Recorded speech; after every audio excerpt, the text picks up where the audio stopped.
ऐं ह्रीं क्लीं चामुण्डायै विच्चे स्वस्ति श्री गणेशाय नमः। श्री सरस्वत्यै नमः। श्री गुरुभ्यो नमः। ज्ञानिनामपि चेतांसि देवी भगवती ईशा बलादा कृष्णमोहाय महामायां प्रयश्यति। या स्त्री स्वयं सुकृतिनां भवनेष्वलक्ष्मीं पापात्मनां कृतधियां हृदयेषु बुद्धिं श्रद्धा सतां कुलजना प्रभवाश्च लज्जां त्वां नतास्म परिपालय देवि विश्वम्।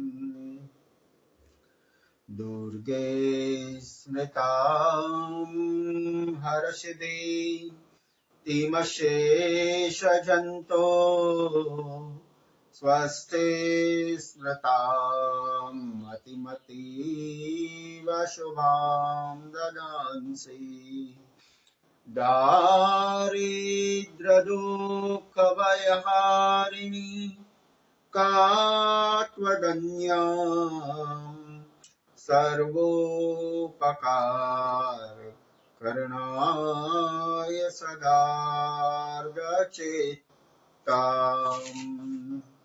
ओम माँ भगवती जगदम्बिकाय नमो नमः। माँ भगवती राजराजेश्वरी कुल देवी मातंगी मोटेश्वरी देव्यै नमो नमः। श्री द्वारिकाधीश की जय। ओम नमः पार्वती पतये हर हर महादेव हर। गुप्त नवरात्रि મા મહિનાની નવરાત્રી ગુપ્ત નવરાત્રી કહેવાય છે। એમાં અનુષ્ઠાનનું અને જપ તપ દાન આ બધાનું બહુ મહત્વ બતાવ્યું છે। વસંત પંચમી વચ્ચેનો દિવસ કહેવાય છે। વસંત પંચમીમાં સૌપ્રથમ બ્રહ્માજી દ્વારા ગૌલોકમાં મા ભગવતી સરસ્વતીની પૂજા સૌપ્રથમ કરવામાં આવી હતી। આ દિવસ સરસ્વતી પૂજા માટે યાદ કરવામાં આવે છે। પૌરાણિક મહત્વ વસંત પંચમીનું આ છે। તેથી જ ગુપ્ત નવરાત્રીમાં તેની રૂપે મા ભગવતી આદિશક્તિ જગદંબા જેને તમે જે નામ આપો તે કુલદેવી આપણી કાલી લક્ષ્મી સરસ્વતી ચામુંડા ખોડિયાર માતંગી મોઢેશ્વરી જે હોય તે શક્તિઓના નામ અનેક છે, શક્તિ એક જ છે। તેથી ગુપ્ત નવરાત્રીમાં દેવી અપરાધ સમાપન સ્તોત્ર તમારી સામે રજૂ કરવામાં આવે છે। બીજું મહત્વ એ છે વસંત પંચમીનું કે વસંત પંચમીના દિવસે જ રામજીના લગ્ન સીતાજી સાથે થયા હતા। એના વિવાહ વસંત પંચમીના દિવસે થયા હતા। અને ત્રીજું અમારા પૂજ્ય પિતાશ્રી ને આ દિવસે જ શરીરનો ત્યાગ કરી મહાપ્રયાણ કર્યું હતું, મહાપ્રયાણ માટે ગયા હતા। પાંચમી પુણ્યતિથિ નિમિત્તે એની સમક્ષ બધા દેવતાઓની સમક્ષ અને તમારી સમક્ષ શ્રદ્ધાંજલિ રૂપે આ સ્તોત્ર કથા એમને અર્પણ કરવામાં આવે છે।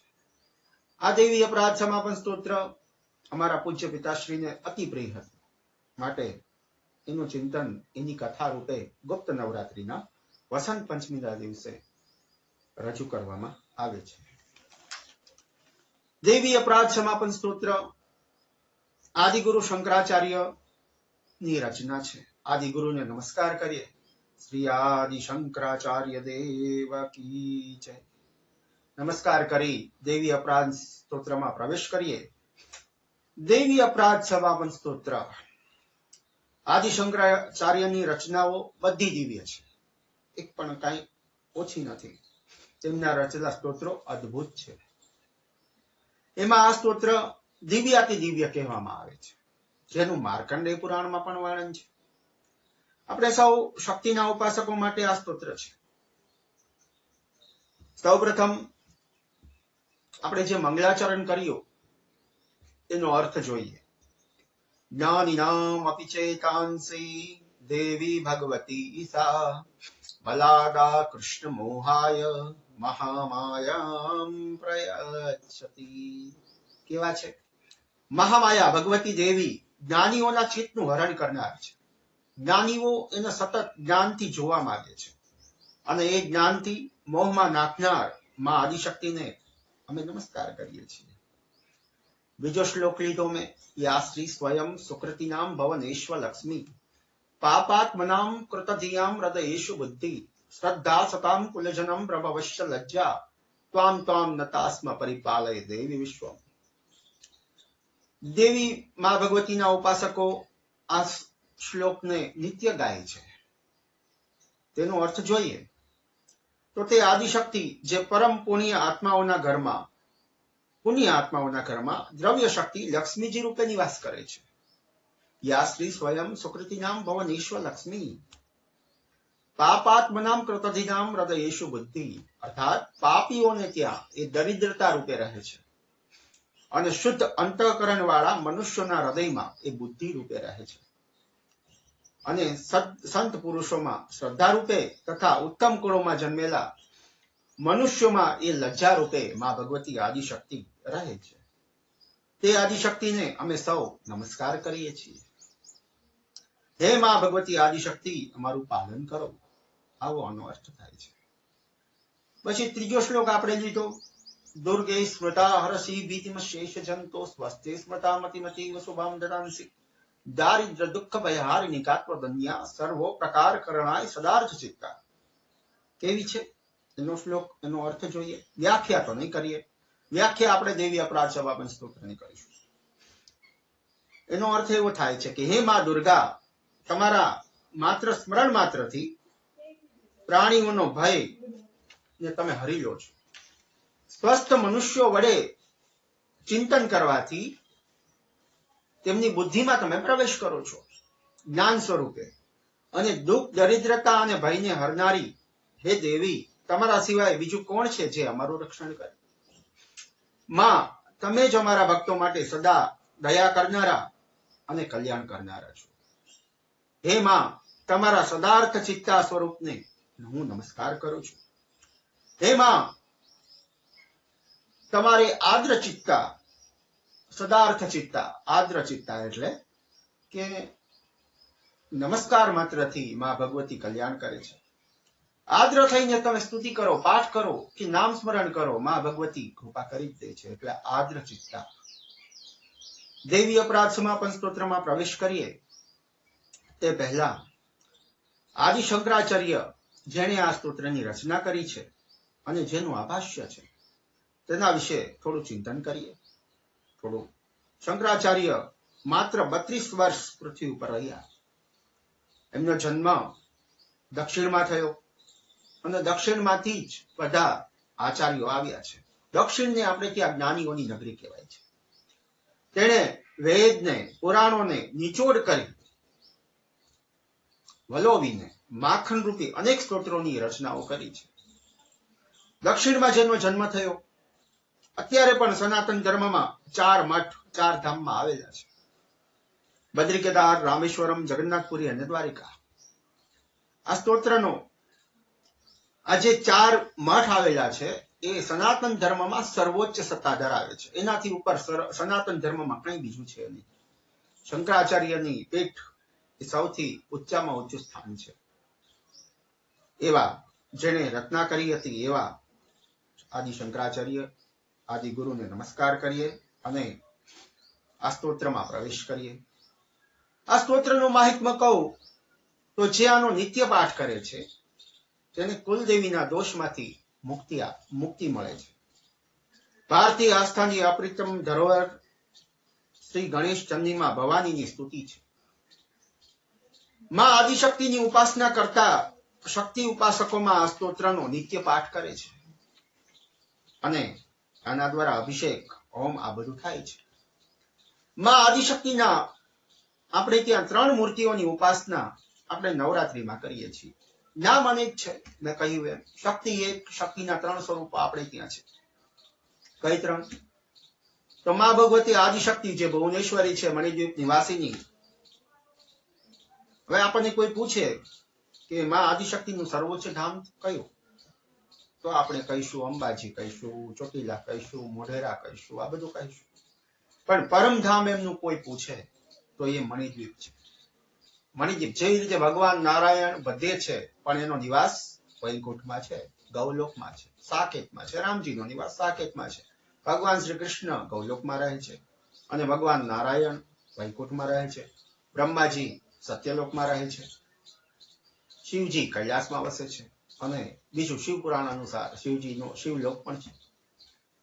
એવી જ રીતે માં ભગવતી આદિશક્તિનો દૈવ ભાગવત અનુસાર માં ભગવતી અહીંયા તો છે જ પૃથ્વી ઉપર, પરંતુ માં આદિશક્તિનું પરમધામ મણિદ્વીપ છે, જેમાં માં ભગવતી ભુવનેશ્વરી રૂપે રહે છે.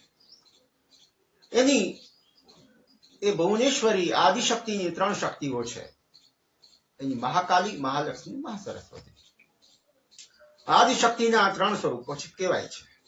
વેદો અને પુરાણોમાં આ 3 શક્તિઓને થોડાક અલગ નામથી ઓળખવામાં આવે છે. ક્રિયાશક્તિ, દ્રવ્ય શક્તિ અને જ્ઞાન શક્તિ કહે છે. ક્રિયાશક્તિ ઇતિ મહાકાલી, દ્રવ્ય શક્તિ ઇતિ મહાલક્ષ્મી અને જ્ઞાન શક્તિ ઇતિ મહાસરસ્વતી કહેવામાં આવે છે. મૂળ શક્તિ તો એક જ છે, તે માં આદિશક્તિ છે. દૈવ ભાગવત અનુસાર જેનો નિત્યવાસ મણિદ્વીપ ધામમાં કહેવાયો છે, તે આદિશક્તિની 3 સાકાર મૂર્તિ એટલે ત્રિશક્તિ. મહાકાલી ક્રિયાશક્તિ, મહાલક્ષ્મી દ્રવ્ય શક્તિ અને મહાસરસ્વતી જ્ઞાન શક્તિ. હવે એના માટે આ 3 શક્તિઓ 3 દેવતાઓને સમર્પિત કરવામાં આવે છે. સૃષ્ટિ કરવા માટે બ્રહ્માજી સૃષ્ટિ કરતા છે, તો એને જ્ઞાન શક્તિ જોઈએ, કઈ રીતે જગતની રચના કરવી, આ બધું પાલન કઈ રીતે કરવું, સંચાલન કઈ રીતે કરવું. તેના માટે માં ભગવતી આદિશક્તિએ બ્રહ્માજીને જ્ઞાન શક્તિ સરસ્વતી આપેલી છે, જે રજોગુણ પ્રધાન છે. રજોગુણ પ્રધાન હોવાથી એના દ્વારા આ જગતની ઉત્પત્તિ શક્ય છે. બીજું ભગવાન નારાયણ છે, વિષ્ણુ છે, એને દ્રવ્ય શક્તિ આપી, જે મહાલક્ષ્મી રૂપેણી છે. સત્વગુણ પ્રધાન છે ભગવાન, અને એને દ્રવ્ય શક્તિ આપી, એટલે દ્રવ્ય શક્તિ પણ સત્વગુણ વાળી છે. એને પાલન કરવાનું છે આ જગતનું બધા રૂપે. રૂપિયા, પૈસા, અનાજ, દ્રવ્ય જે કઈ ખાવા પીવામાં વપરાય છે એ બધું જ, દૂધ, દહીં, ઘી, મધ, સાકર, આ બધું દ્રવ્ય શક્તિમાં આવે છે. અનાજ પણ દ્રવ્ય શક્તિમાં જ આવે, ઓઇલ પણ દ્રવ્ય શક્તિમાં જ આવે, જે પાલન કરે છે ભગવાન નારાયણ, બધાનું પેટ ભરે છે. એના માટે દ્રવ્ય શક્તિ, એને દ્રવ્ય શક્તિની જરૂર પડે. દ્રવ્ય જ ના હોય તો ભગવાન નારાયણ પાલન કઈ રીતે કરી શકે? માટે એ સત્વગુણ પ્રધાન ભગવાન નારાયણ અને સત્વગુણ વાળી માં ભગવતી દ્રવ્ય શક્તિ મહાલક્ષ્મી એમાં આદિશક્તિએ ભગવાન નારાયણને સમર્પિત કરી છે. ત્રીજો ભગવાન મહેશ્વર મહાદેવ શિવજી પ્રલય કરતા છે, તેમના માટે ક્રિયાશક્તિ જરૂરી છે. અને ક્રિયાશક્તિ એમાં ભગવતી આદિશક્તિ ભવાની છે. પાર્વતી કહો, ભવાની કહો, માતંગી કહો, મોઢેશ્વરી કહો, અંબાજી કહો, સતી કહો, જે કહો તે બધાની કુળદેવી એના સ્વામી ભગવાન શિવજી છે. હા, લક્ષ્મી સ્વરૂપા જે શક્તિઓ છે એના સ્વામી ભગવાન નારાયણ છે, અને સરસ્વતી સ્વરૂપા જેની કુળદેવી છે તો એના ઈષ્ટ, એના પતિ ભગવાન બ્રહ્મા છે.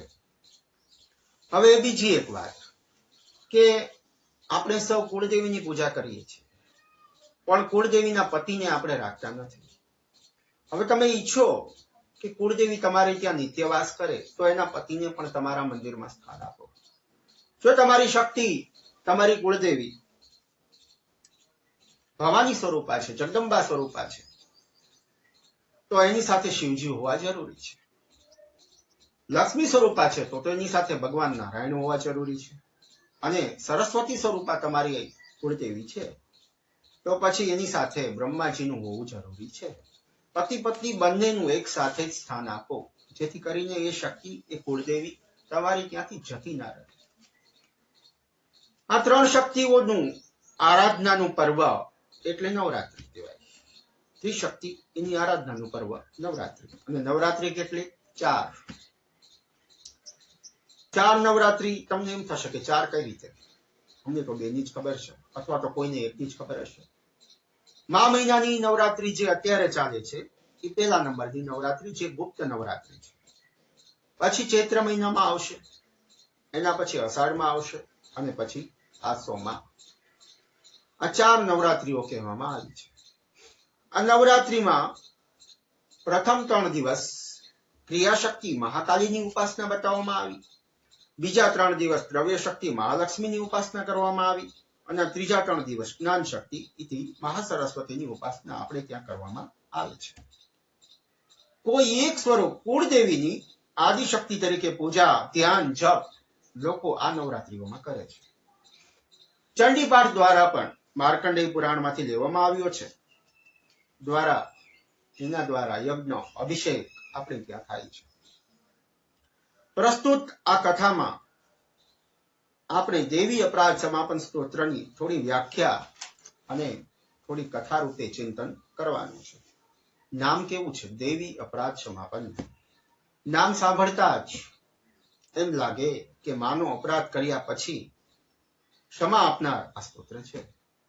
ગમે તેવું કુળદેવીનો અપરાધ થયો હોય, આ કથા સાંભળવાથી અને આ સ્તોત્રના નિત્ય પાઠથી કુળદેવીના અપરાધમાંથી મુક્ત થવાય છે. જાણે અજાણે આપણાથી અપરાધ થતો રહે છે. જોકે માના અપરાધ માટે માત્ર એની સામે હાથ જોડી ઉભું રહેવાથી જ ક્ષમા મળે છે. પણ આપણે ત્યાં પિતા જલ્દી ક્ષમા નથી કરતા, માં જલ્દી ક્ષમા કરે છે. જેટલી ઝડપથી માં ક્ષમા કરે છે એટલા ઝડપથી પિતા ક્ષમા નથી કરતા. તેથી જ પિતા કરતા માનું મહત્વ આપણે ત્યાં વધારે છે. વિષયમાં પ્રવેશતા પહેલા ફરી માનું ધ્યાન ધરીએ, જેથી કરીને માં ભગવતી આદિશક્તિ સ્વયં બુદ્ધિ રૂપે બુદ્ધિમાં પ્રવેશ કરી અને મારા દ્વારા મારી બુદ્ધિમાં પ્રવેશ કરી અને તમારી સામે આ કથા રૂપે માં ભગવતી આદિશક્તિ પોતે જ આ સ્તોત્ર કહેવા માટે અને એની વ્યાખ્યા કરવા માટે સમર્થ થાય. જે ધ્યાન દેવી ભાગવતમાં આપવામાં આવ્યું છે એ ધ્યાન હું અત્યારે માં ભગવતી આદિશક્તિનું ધરું છું, જેથી કરીને માં ભગવતી મારી બુદ્ધિમાં પ્રવેશ કરી અને તમારી સામે આ કથા રજૂ થઈ શકે.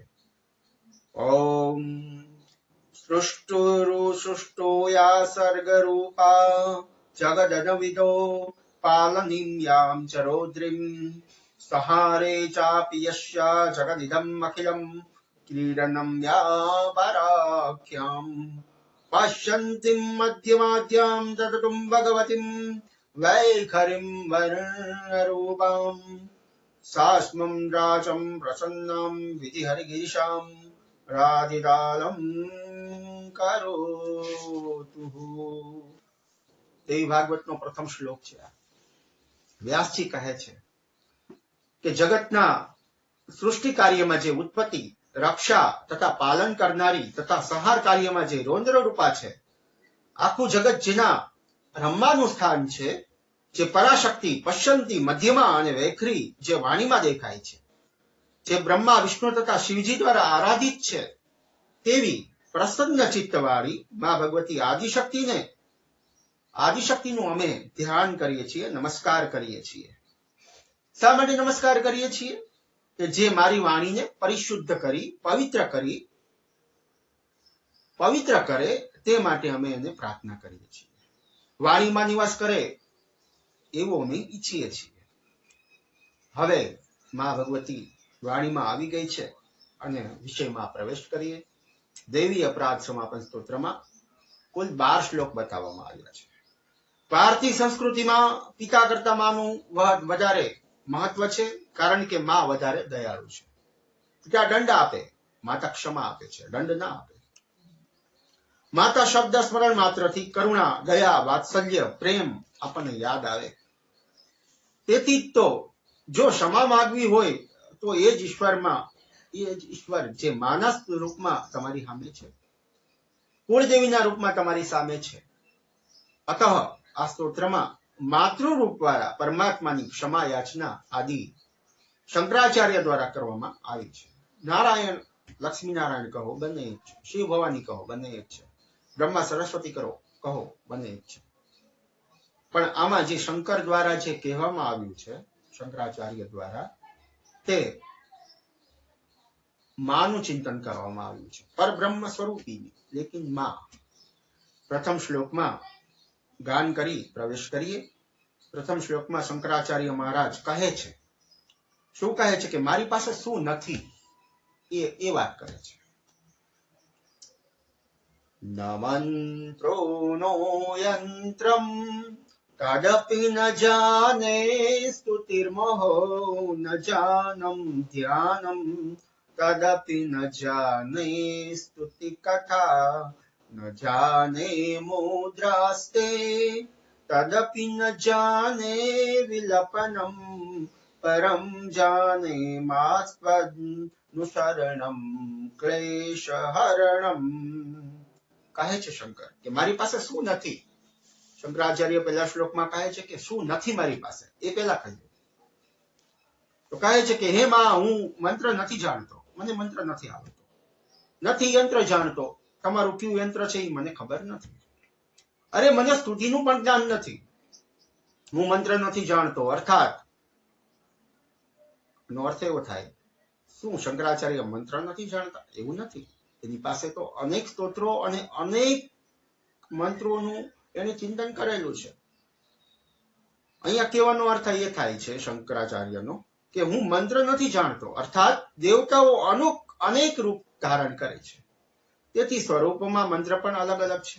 રામજીનો મંત્ર અલગ છે, ભગવાન નારાયણનો મંત્ર અલગ છે, મા ભગવતીનો મંત્ર અલગ છે, બધાનું ધ્યાન અલગ છે, બધાના યંત્રો અલગ છે. તે ધ્યાન મંત્રો વર્ણાત્મક હોય છે. કોઈ મંત્ર જપ કરતા પહેલા 5 અંગોનો ન્યાસ કરવા પડે છે: હૃદય, શિર, શિખા, નેત્ર અને કવચ. આ તમે ન્યાસ કરો, પછી તે મંત્રનો વિનિયોગ કરી તેનો જપ થાય છે. મંત્ર વિદ્યાનું આખું વિજ્ઞાન છે. પરમાત્મા સાથે તો ગુપ્ત ભાષણ, ગુપ્ત વાત, એનું નામ મંત્ર. તેથી જ આપણે ત્યાં ગુપ્ત વાતોને મંત્ર ના કહે છે. તે મંત્રમાં જેટલા અક્ષર હોય એટલા કરોડ મંત્ર કરવાથી તે મંત્ર સિદ્ધ થાય છે. મંત્રના અનેક પ્રકારો છે. અમુક તંત્ર મંત્રો જલ્દી સિદ્ધ થાય છે. સાત્વિક મંત્રને સિદ્ધ થતા ટાઈમ લાગે છે.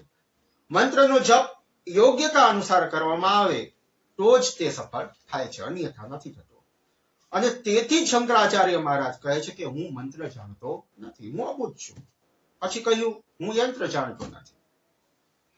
યંત્ર કોને કહીએ કે જે દેવતાઓનું અધિષ્ઠાન અર્થાત રહેવાનું સ્થળ, એનું નામ યંત્ર. એટલે એ દેવતા એ યંત્રમાં નિવાસ કરે છે. પ્રત્યેક દેવી અને દેવતાઓનું નિવાસ સ્થાન અલગ અલગ છે, તેથી યંત્રો પણ અલગ અલગ કહેવામાં આવ્યા. મંત્રોનો સંબંધ દેવતા, ગુરુ અને આત્મા સાથે છે. તે જ પ્રમાણે યંત્રોનો સંબંધ પણ તેના દેવતા, આત્મા અને 25 તત્વો જે શરીરના છે એની સાથે કહેવામાં આવ્યો છે. તે યંત્રની રચના કર્યા પછી, તે દેવતાઓનું આવાહન અને પ્રાણ પ્રતિષ્ઠા કર્યા પછી તે દેવતા તે યંત્રમાં વાસ કરે છે. દરેક યંત્રમાં તેના દેવતા જ રહે છે. આ શરીરને પણ યંત્ર કહેવાય છે. આ શરીરને જેને ચલાવનાર પરમાત્મા છે. તેથી શંકરાચાર્ય મહારાજે કહ્યું કે હે માં, હું તમારું યંત્ર પણ જાણતો નથી. આગળ કહે છે ન જાને સ્તુતિર્મોહ. પરમાત્માની સ્તુતિ માત્રથી કલ્યાણ થાય છે, આપણને ખબર છે. છતાં શંકરાચાર્ય મહારાજ કહે છે કે હું સ્તુતિ પણ જાણતો નથી. સ્તુતિ અર્થાત કોઈ પણ દેવી દેવતાઓના કાર્યો અને તેના સ્વરૂપોના વખાણ, એને સ્તુતિ કહેવામાં આવે. હું નિરાકાર સ્વરૂપને જાણતો નથી. શંકરાચાર્ય કહે છે કે તેથી સ્તુતિ કરવા સમર્થ નથી. હું નિરાકારને જાણતો નથી, તેથી હું સ્તુતિ કરવા સમર્થ નથી.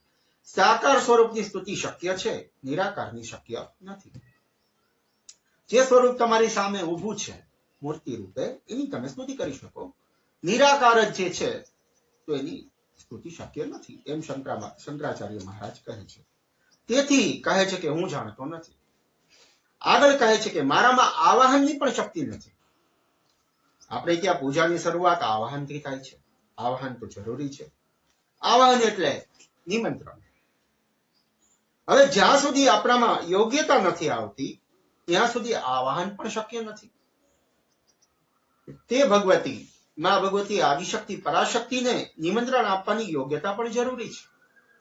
યોગ્યતા વગર આપણે નિમંત્રણ કઈ રીતે આપી શકીએ? યોગ્યતા વગર શક્ય નથી. તેથી શંકરાચાર્ય મહારાજ કહે છે કે હું તમારું આવાહન પણ જાણતો નથી. તેથી કહે છે કે જો હું આવાહન કરવા જ સક્ષમ નથી તો હું તારી પૂજા કેમ કરું? પ્રશ્ન કરે છે. ધ્યાનમ ચ ન જાને, ધ્યાન નથી જાણતો.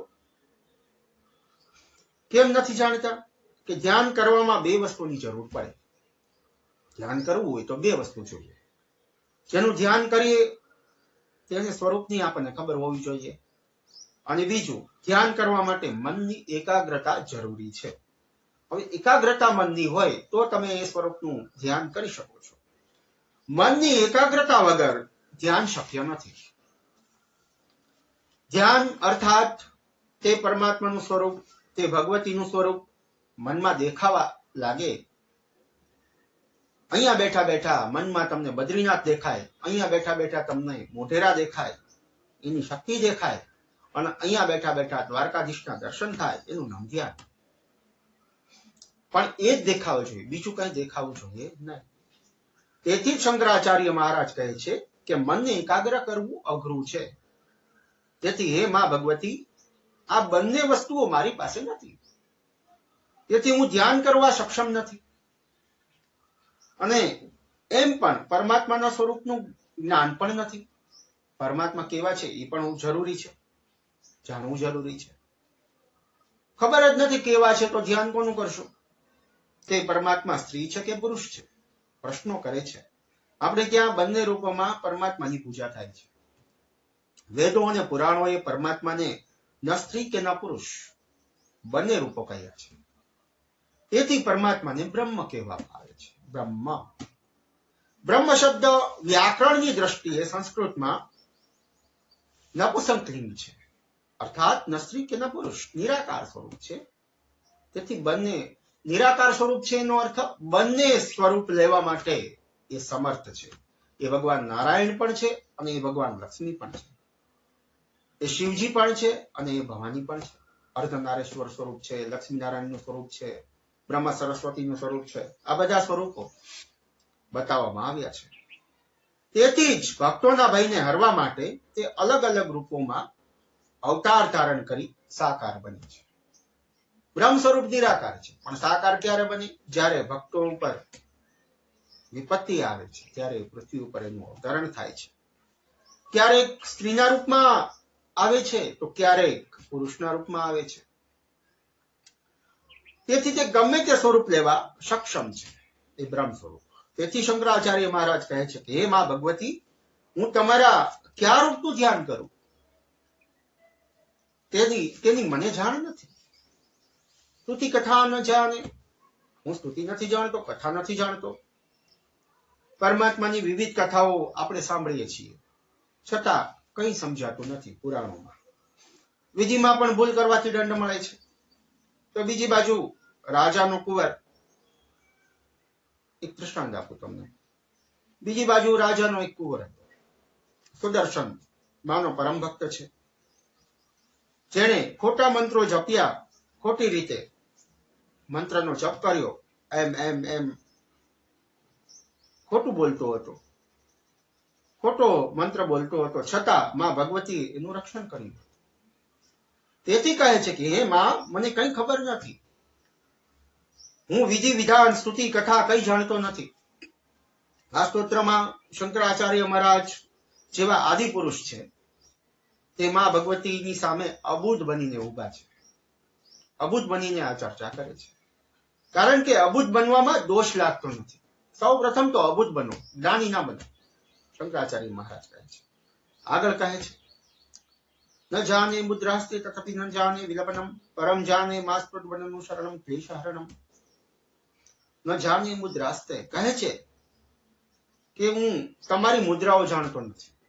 હવે ધ્યાન કરવા માટે, પૂજા કરવા માટે એ દેવતાઓની મુદ્રા જરૂરી છે. કે નથી મને તમારી સામે વિલાપ કરતા આવડતું, રડતા પણ આવડતું નથી. બધા દેવી દેવતાઓની અલગ અલગ મુદ્રાઓ બતાવવામાં આવી છે. તેનું આખું શાસ્ત્ર છે, મુદ્રા શાસ્ત્ર. તેની જાણકારી મને નથી. શંકરાચાર્ય કહે કોઈ દેવ જ્ઞાન મુદ્રામાં બેઠા છે, તો કોઈ ધ્યાન મુદ્રામાં છે, તો કોઈ હાસ્ય મુદ્રામાં સ્થિત છે. તેથી હવે મને ખબર નથી પડતી આમાં મારે કોનું ધ્યાન કરવું, કઈ મુદ્રા ઉપર ચિંતન કરવું.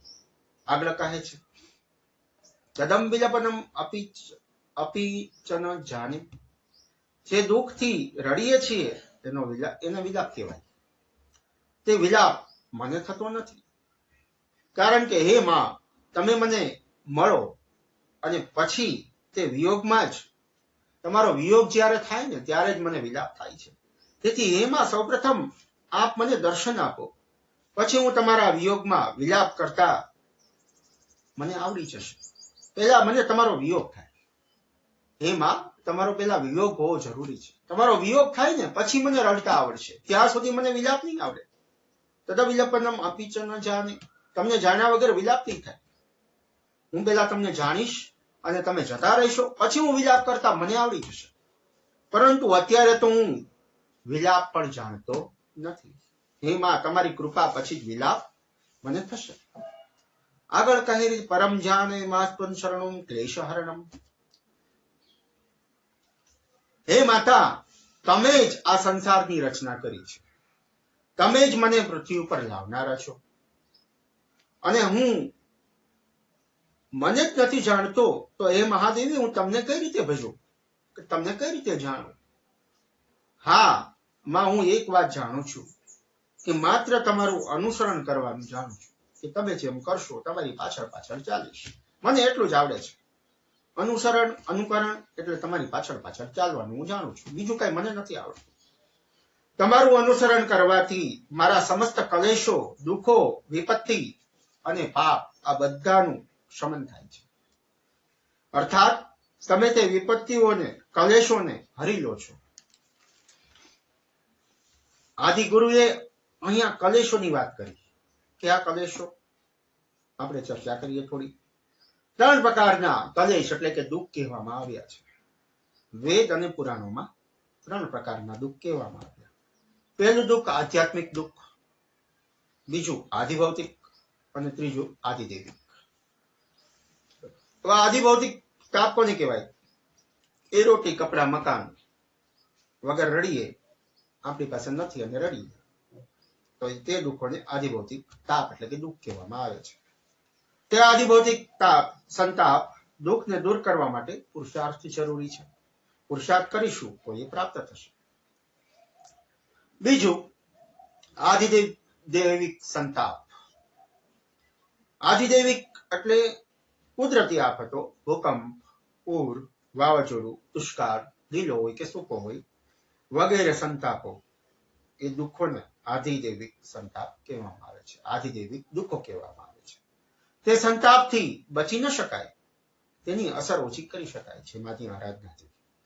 ત્રીજું દુઃખ બતાવ્યું શંકરાચાર્ય આધ્યાત્મિક તાપ. પુરાણોમાં કહ્યું છે, મનને થતા સંતાપ અને મનોવૈજ્ઞાનિક સમસ્યાઓને આધ્યાત્મિક તાપ કહેવામાં આવે છે. અર્થાત આધ્યાત્મિક તાપથી બચવા માટે મનને મનાવવું જરૂરી છે.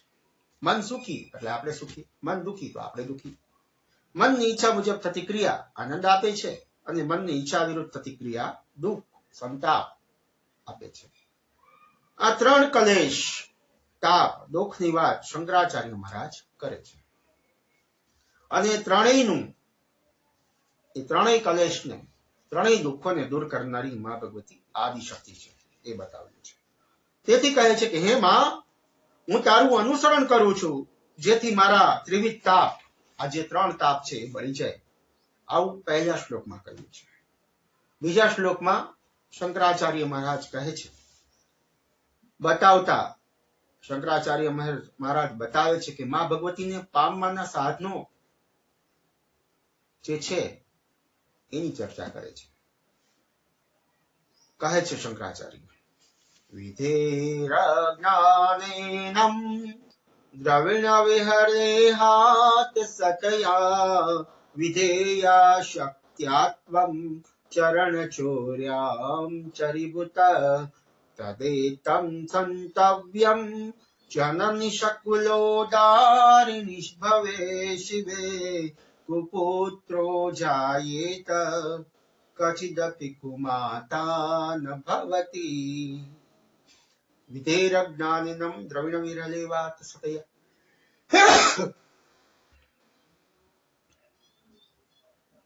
બીજા શ્લોકનો અર્થ જોઈએ, પહેલા વ્યાખ્યા પછી કરીશું. બીજા શ્લોકનો અર્થ સીધો એવો થાય છે કે સૌનો ઉદ્ધાર કરનારા કલ્યાણમયી માતા, હું પૂજાની વિધિ જાણતો નથી.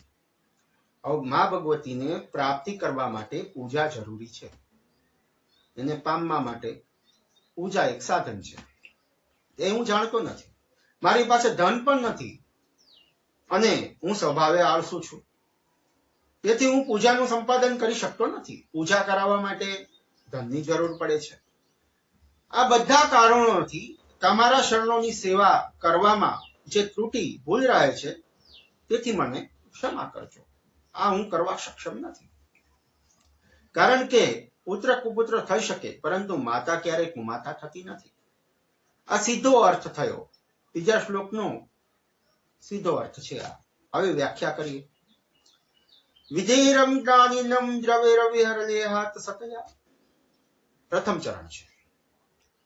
તમારા પૂજન વિધિમાં ધ્યાન આદિ 16 ઉપચાર હોય છે.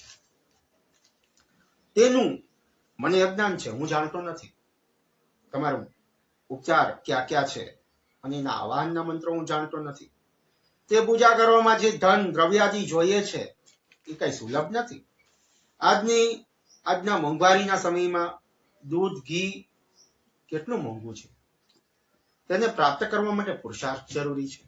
ધન હોય તો તમે દૂધ ઘી વગેરે દ્વારા લઈ અને દ્રવ્ય દ્વારા મા ભગવતીને એનો અભિષેક કરી શકો છો, અથવા તો દીવો ચાલુ કરી શકો છો. અને જો હું પૂરો દિવસ પુરુષાર્થ કરું આવો કમાવા માટે, તો તમારી પૂજા ન કરી શકું. આખો દિવસ આમ જ જાય. પુરુષાર્થથી ધન અને દ્રવ્ય પ્રાપ્ત થાય છે. તેથી હે માં, મારામાં પૂજાનું જ્ઞાન નથી. આગળ કહે છે અલસતયા, હે માં, મને તારી પૂજાનું જ્ઞાન છે, ધન પણ છે, પરંતુ મારામાં આળસ છે. મનુષ્યમાં આળસ સ્વાભાવિક છે. તમારી પૂજા કરવામાં કમસે કમ 5 થી 6 કલાક લાગે છે. તેનાથી મને થાક લાગે છે અને પછી થાક લાગ્યા પછી અર્થોપાર્જન માટે પુરુષાર્થ પણ જરૂરી છે. તેથી મને આળસ આવે છે. 5-6 કલાક પૂજા પછી બધા પૂજા દ્રવ્યોનું વિસર્જન કરવામાં આળસ નર્તરૂપ બને છે. આગળ કહે છે વિધેવા શક્યાત્વમ શરણ ચોર્યા ચરિભુત. બીજું ચરણ છે. જે કરવા માટે કહેવામાં આવ્યું છે તે દરેક સમયે પૂર્ણ થતું નથી. શરીરની આળસના કારણે, અસમર્થતાના કારણે ધ્યાન, પૂજા, ઉપાસના નિયમિત રીતે આપણે ત્યાં થતી નથી. તેથી તમારી આરાધના, પૂજા ન થઈ શકે તે માટે મને ક્ષમા કરો. તેમાં હું તમારી પૂજા રોજ કરી શકું એમ નથી. આગળ કહે છે તદેતમ સંતવ્યમ જનની શકલો દારિણી શિવે કુપુત્રો જાયેતમ ક્વચિદપી કુમાતા ન ભવતી. હે મહાદેવી, મારી જે સ્થિતિ છે તેને તમે માફ કરો. કારણ કે સકલોદારિણી શિવે, ઉદ્ધાર કરનારા હે શિવા, સર્વ જગતનું કલ્યાણ કરનારા હે શિવા છો. આપ શિવા છો. આપણે સૌ એના અંશ છીએ શિવાના. તે ભગવતી જ આપણી અંદર રહેલી છે જુદી જુદી શક્તિઓ રૂપે. તે શક્તિ દ્વારા દરેક મનુષ્ય ધર્મ, અર્થ, કામ અને મોક્ષને પ્રાપ્ત કરે છે. અને પ્રકૃતિ છે આપણા શરીરની અંદર કહેવામાં આવી છે કે અષ્ટધા પ્રકૃતિ છે, 5 પ્રકૃતિઓથી આપણું શરીર બનેલું છે. એ પ્રકૃતિ જ માં ભગવતી આદિશક્તિ છે. અને તે ભગવતી શક્તિ આદિશક્તિ પરમાત્મા સુધી આપણને લઈ જાય છે. તો શંકરાચાર્ય કહે છે કે હે માં, તારો સ્વભાવ કલ્યાણ કરવાનો છે, કારણ કે તમારું સ્વરૂપ જ કલ્યાણ રૂપ છે.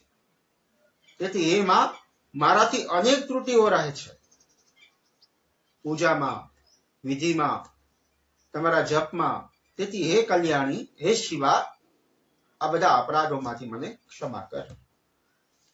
પુત્ર પોતાના માતા પિતાને દુઃખ એટલે કે નરકમાંથી મુક્ત કરી સુખ આપે, સુખ અર્થાત સ્વર્ગ આપે છે, તેનું નામ પુત્ર. સુખ આપે જે પુત્ર, એનું નામ સુપુત્ર કહેવાય. તો અહીંયા કુપુત્રની વાત કરી કે કુપુત્રો જાય તો કચ્છિદપી કુમારતા ન ભવતી. તો કુપુત્ર કોને કહેવો? કે એનાથી જે વિરુદ્ધ કર્મ કરે તે કુપુત્ર છે, અર્થાત માતા પિતાને દુઃખી કરે અને નરકમાંથી અર્થાત દુઃખમાંથી સ્વર્ગ એટલે કે સુખમાં લઈ જાય, સુખમાં ન લઈ જાય એનું નામ કુપુત્ર, અને લઈ જાય તે સુપુત્ર. પુત્ર તેનું કામ કરે કે ન કરે, પરંતુ હે માં, માતા તો પુત્રનું રક્ષણ, પાલન આ બધું કરતી જ રહે છે. માતા જ્યારે બાળકને જન્મ આપે છે તેથી માતાને બ્રહ્મા કહેવામાં આવે છે. પાલન કરે છે તેથી માતા વિષ્ણુ છે. બાળકમાં રહેલા દુર્ગુણોનો સંહાર કરે છે માં, તેથી તેને શિવા કહે છે. આપણે માતાને બ્રહ્મા વિષ્ણુ મહેશના રૂપમાં કહેવામાં આપણે ત્યાં આવી છે. તે માતા તેનું કર્મ કરે છે, તેથી તે કુમાતા થતી નથી. આપણે સૌ ભગવતી માટે એટલો ટાઈમ નથી આપી શકતા, તો પણ તે કુમાતા માં ભગવતી કુળદેવી કુમાતા થતી નથી. અને અંતે કહે છે કે હે માં ભગવતી, સંસારમાં રહીને હું લાપરવાહ થઈ ગયો છું, સંસારમાં આવીને હું લાપરવાહ થઈ ગયો છું, મને તારી પરવા નથી રહી. સંસારમાં રહેલા મોહને કારણે, આસક્તિના કારણે હું વારંવાર ભૂલો કરતો રહું છું. છતાં હે માં ભગવતી, તમે કુમાતા થતા નથી. પુત્ર કુપુત્ર થાય છે, પરંતુ માતા કુમાતા થતી નથી. કુપુત્રો જાય તમ ક્વચિત કુમાતા ન ભવતી. 3જા શ્લોકમાં શંકરાચાર્ય મહારાજ કહે છે, પૃથિવ્યામ પુત્રાસ્તે જનની બહલમ સંતિ સરલામ પરમ તેષામ મધ્યે વિરલઃ તલોહમ તવ સુત મદીયોગ્યમ ત્યાગમ સમુચિતમિદમ નો તવ શિવે કુપુત્રો જાયેત ક્વચિદપી કુમાતા ન ભવતી. પેલા અર્થ જોઈએ, પછી વ્યાખ્યા જોઈશું. કહે છે કે હે માં ભગવતી, આ પૃથ્વી ઉપર તમારા સીધા સાદા ઘણા પુત્રો હશે, પરંતુ તે સર્વમાં હું તમારો ચપળ બાળક છું. મારા જેવો ચંચળ કોઈ વિરલ જ હશે. તેથી હે કલ્યાણી, તમે મારો જે ત્યાગ કર્યો છે એ ઉચિત નથી. કારણ કે પુત્ર કુપુત્ર થઈ શકે, પણ માતા ક્યારેય કુમાતા થતી નથી. આ સીધો અર્થ છે. હવે વ્યાખ્યા કરીએ.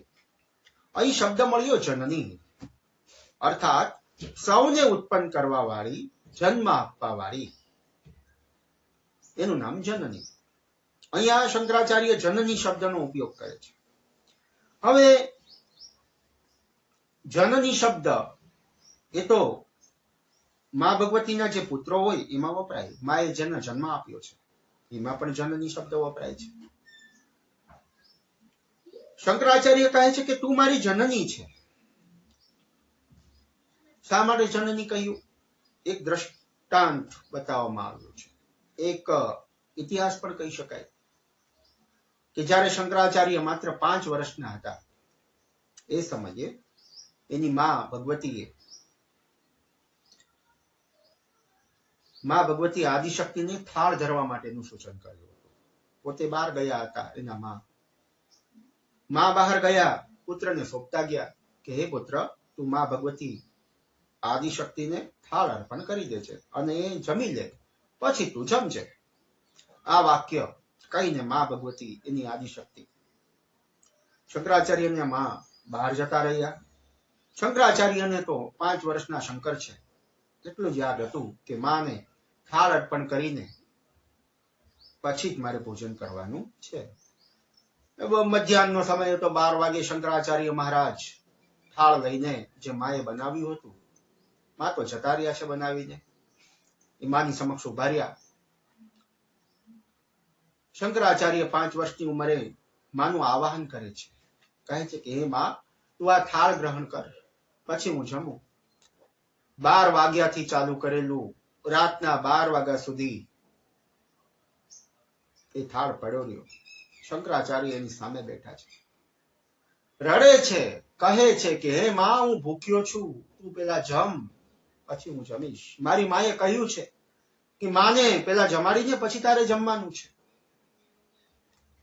તો એ મધ્યાહનના 12 વાગે 12 કલાક પછી માં ભગવતી આદિશક્તિ આવ્યા છે શંકરાચાર્યની. રડતા શંકરાચાર્ય હતા એની સામે આવ્યા અને આવીને જે થાળ હતો, જે શંકરે અર્પણ કરેલો હતો, એને ગ્રહણ કર્યો છે. 5 વર્ષના બાળકની ઉપર માં ભગવતીએ 5 વર્ષની ઉંમરે કૃપા કરી.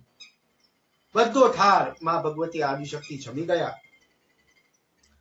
જમી ગયા એટલે શંકરાચાર્ય ને સુખ થવું જોઈએ, પણ એને દુઃખ થયું, કારણ કે એમાંથી જ એને જમવાનું. ફરી રડવા લાગ્યા. તો કહે છે કે એમ માં ભગવતી આદિશક્તિ કહે છે કે હે પુત્ર, હવે શા માટે રડે છે? તારી જ ઈચ્છા હતી કે હું થાળ ગ્રહણ કરું અને મેં થાળ ગ્રહણ કર્યો. તો શંકરાચાર્ય 5 વર્ષના છે એ કહે છે કે હે માં, મારે પણ જમવાનું હતું આમાંથી. હવે માં ભગવતી આદિશક્તિ બધો જ થાળ જમી ગયા છે. હવે ધારે તો ચમત્કાર કરીને પાછો થાળ લઈ આવી હતી એમ છે, પણ એવું ના કર્યું. એણે શંકરાચાર્ય મહારાજને થનપાન કરાવ્યું માં આદિશક્તિએ, અને 5 વર્ષના એ બાળકને એના દૂધ વડે એનું પેટ ભરાવ્યું. અને સંતોનો એવો મત છે કે એ જ પછી સરસ્વતી રૂપે 5 વર્ષના શંકરાચાર્યમાં માં આદિશક્તિએ પોતે જ પ્રવેશ કર્યો એના દૂધ રૂપે, અને એ જ પછી સરસ્વતી રૂપે બહાર આવ્યું છે. તેથી માં શંકરાચાર્ય મહારાજ માં ભગવતી આદિશક્તિને જનની સંબોધન કરે છે, કેમ કે એનું દૂધ પીધું છે માટે. પછી શબ્દ આવ્યો છે પૃથિવ્યામ, અર્થાત આ સંસારમાં તમારા અનેક સરળ પુત્રો છે. પૃથ્વીમાં સરળ અર્થાત માનસકાર લખે છે સરળની વ્યાખ્યા કરતા. માનસમાં કેવો હોવો જોઈએ માનો ભક્ત, ભગવાનનો ભક્ત? સરળ સ્વભાવ, નમન કુટિલાયી, સરળ સ્વભાવ, સરળ સ્વભાવ, નમન કુટિલાયી, જથા લાભ સંતોષ સદાહી. જેના સ્વભાવમાં મૃદુતા હોય, મનમાં કપટ ના હોય, જે મળે એમાં રાજી થનારો હોય, તે સાચો ભક્ત છે. ભક્તિ માર્ગમાં સ્વભાવમાં સરળતા જરૂરી છે. જે વક્ર અર્થાત વાતા અર્થાત આડા સ્વભાવનો જે વ્યક્તિ છે એ પરમાત્મા સુધી જઈ શકતો નથી. ભક્તિ માટે દીનતા જરૂરી છે. પોતાના ઈષ્ટદેવ ઉપર ભરોસો હોવો જરૂરી છે. માં ઉપર ભરોસો હોવો જોઈએ. તેથી જ ભરોસા વિશે કેવો ભરોસો હોવો જોઈએ? સુરદાસજીએ ગાયું છે, ભરોસો કેવો હોવો જોઈએ. કેવો ભરોસો? દ્રઢઈના ચરણ કેરો ભરોસો, દ્રઢઈન ચરણ કેરો, શ્રી વલ્લભ નખ ચંદ્ર છટા બિન, સબ જગ માહી અંધેરો.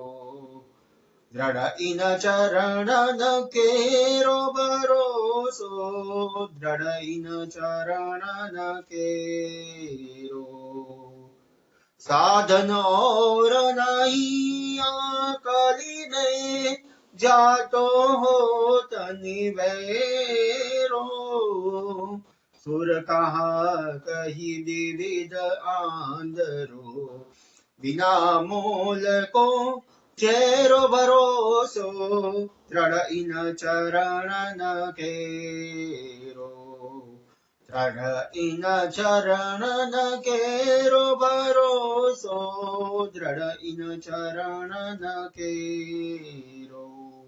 આવો ભરોસો સુરદાસજી નો જેવો ભરોસો છે એવો ભરોસો હોવો જોઈએ. આ પદ અનુસાર પોતાના ઈષ્ટદેવ ઉપર સુરદાસજીએ જેવો ભરોસો કર્યો છે એવો હોવો જોઈએ. ભક્તિ માર્ગમાં ભરોસો નહીં હોય તો આરાધના શક્ય નથી. મનની ચંચળતા બધાને હેરાન કરે છે.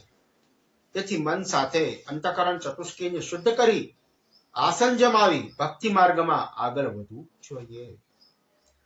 હું વૈરાગ્ય વાન થઈને શ્રવણ મનન માં લાગેલો છું. માતા મારા કારણે હે માં તમારો યશ વધતો નથી, કારણ કે હું સરળ પુત્ર નથી. તારા બીજા સરળ પુત્રો તારા થશે, તારા યશનું ગાન કરતા રહેશે, તેથી તારા યશમાં વૃદ્ધિ થાય છે. હું તો વૈરાગી છું, તેથી મારા યશમાં તારા યશમાં હું વૃદ્ધિ કરી શકતો નથી. તેથી હે માં સરળ પુત્ર ઉપાસકોની વચ્ચે હું વિરલ સુત છું. વિરલ તો લોહમ તવ સુતમ. તેથી હે માં તમે મારો ત્યાગ નહીં કરી શકો. હે માં તમે જેવી રીતે સરળ પુત્રોના કર્મોનું સારું ફળ આપો છો તેમજ મને પણ સારું ફળ આપો. કારણ કે હે માં હું જે નિષ્કલંક પરમાત્માને પ્રેમ અર્થાત ભક્તિ કરું છું તે પરમાત્માની જ તમે શક્તિ છો. શિવજીની વાત અહીંયા આદિગુરુ કહે છે. શિવ કલ્યાણકારી છે અને તે જ મારા આરાધ્ય છે. તે શિવની તમે શક્તિ છો, તેથી આપનું એક નામ શિવા છે. પુત્ર તેનું કર્તવ્ય ન કરે તો પણ માતા તે પુત્રનું કલ્યાણ કરતી રહે છે. કારણ કે પુત્ર કુપુત્ર થઈ શકે છે પણ માતા કુમાતા થતી નથી. ચોથા શ્લોકમાં પ્રવેશ કરીએ. ચોથા શ્લોકમાં આદિગુરુ સેવાની વાત કરતા કહે છે કે સેવા કહે છે જગન્નાથમ સર્વમ ચરણ સેવામ નરચિતામ નવાદત્તમ દ્રેવી દ્રવિણમપી ભૂયસ્તમમયા તથાપિ ત્વત્સ્નેહમ યપી નરૂપ્યમ યત્ પુરુષે કુપુત્રો જાયેત ક્વચિદ કુમાતા ન ભવતી.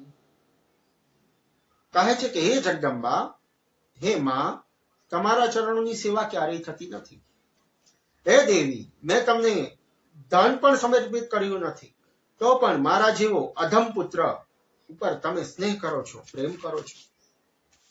કારણ કે પુત્ર ભલે કુપુત્ર થાય પરંતુ માતા ક્યારેય કુમાતા થતી નથી. આ સીધો અર્થ છે. વ્યાખ્યા કરીએ તો શંકરાચાર્ય કહેવા માંગે છે કે આખા જગતની માતા જગદંબા છે. જગન માતમ એટલે આખા જગતની જાણનારી માતા. તેથી આ જગતમાં જે વ્યાપક રૂપે રહેલી છે એનું નામ જગન માતા. જે કણુએ અણુ અને કણુએ કણમાં છે. અહીં જે જગન્માતા ઈશ્વર છે તે જ આ શરીરમાં રહેલો જીવ પણ અને આત્મા પણ છે. આથી અખંડ સ્વરૂપા માતા મેં તમારી ચરણ સેવા નથી કરી. તો ચરણ સેવા ની વાત કરે છે અહીંયા. તો ચરણ સેવા બે પ્રકારની છે. પોતાના આચરણ દ્વારા સેવા, ભક્તિ, પૂજા, ધ્યાન જે શરીર દ્વારા કરવામાં આવે છે તે, અને બીજું કે પોતાના ઈષ્ટદેવની ચર્ચા અન્યત્ર કરવી, પ્રચાર સેવા અર્થાત કથા સેવા. આ બે પ્રકારની સેવા કરી.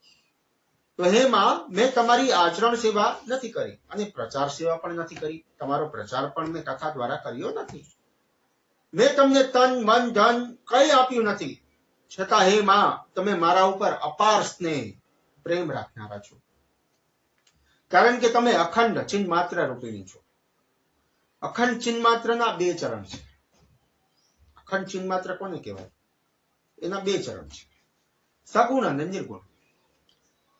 આ બંને દ્વારા તેની પ્રાપ્તિ શક્ય છે.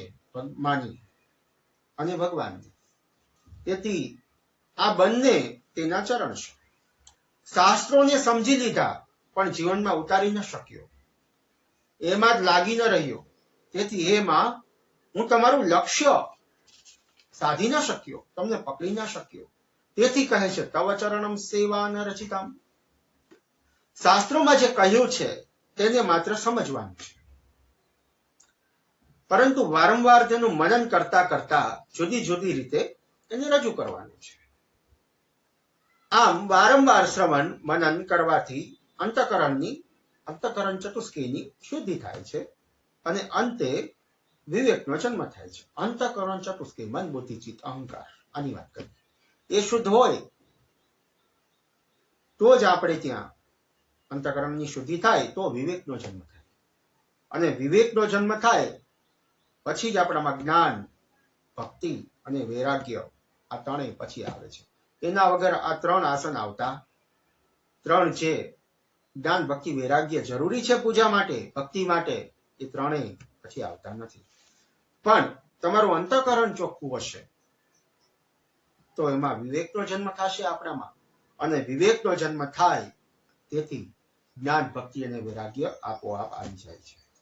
તેથી શંકરાચાર્ય કહે છે કે એ મહાદેવી, એ મહાદેવની શક્તિ, તમે જ મને મહાદેવની ભક્તિ માર્ગ તરફ વાળનારા છો. મહાદેવની ભક્તિ જ તમે જ આપનારા છો.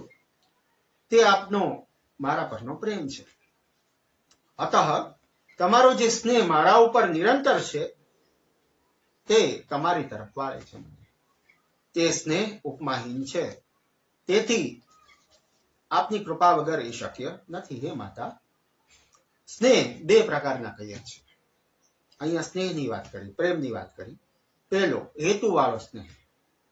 હેતુ કંઈક જરૂર હોય અને આપણે અચાનક જ ભક્તિને પ્રેમ કરવા લાગીએ, એવી રીતે પ્રેમ એટલે ભક્તિ. અને હેતુ વગરનો સ્નેહ, બે પ્રકારના, એક હેતુ વાળો અને બીજો હેતુ વગરનો. હેતુ વાળો સ્નેહ સ્વાર્થ પૂરો થાય, હેતુ પૂરો થાય એટલે એ પૂર્ણ થાય, એને ભક્તિ ના કહેવાય. સ્વાર્થ વાળી, દાખલા તરીકે દુષ્કાળ પડે જગતમાં અને ચોમાસામાં વરસાદ ના આવતો હોય તો પછી સૌ ભેગા મળીને સત્સંગ કરે, રામજીનું ધૂન બેસાડે, રામજીની ભગવાનની ધૂન બેસાડે, સત્સંગ કરે, કીર્તન કરે, કથાઓ કરે. આ બધું જેવો હેતુ પૂરો થાય, વરસાદ આવવા માંડે એટલે એ ધૂન પાછી ઉઠી જાય. આ જે છે એ હેતુ વાળો સ્નેહ છે, હેતુ વાળી ભક્તિ. હેતુ પૂરો થાય એટલે ભક્તિ પૂરી થઈ જાય, એને એ મળી ગયું એટલે વાત પૂરી થઈ ગઈ.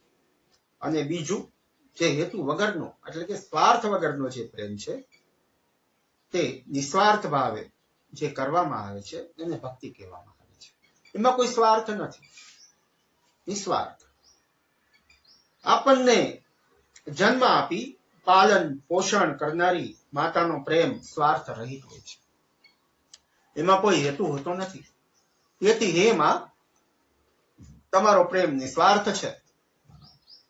તે પુત્ર થાય છે, પરંતુ હે માતા, તમે ક્યારેય કુમાતા થતા નથી.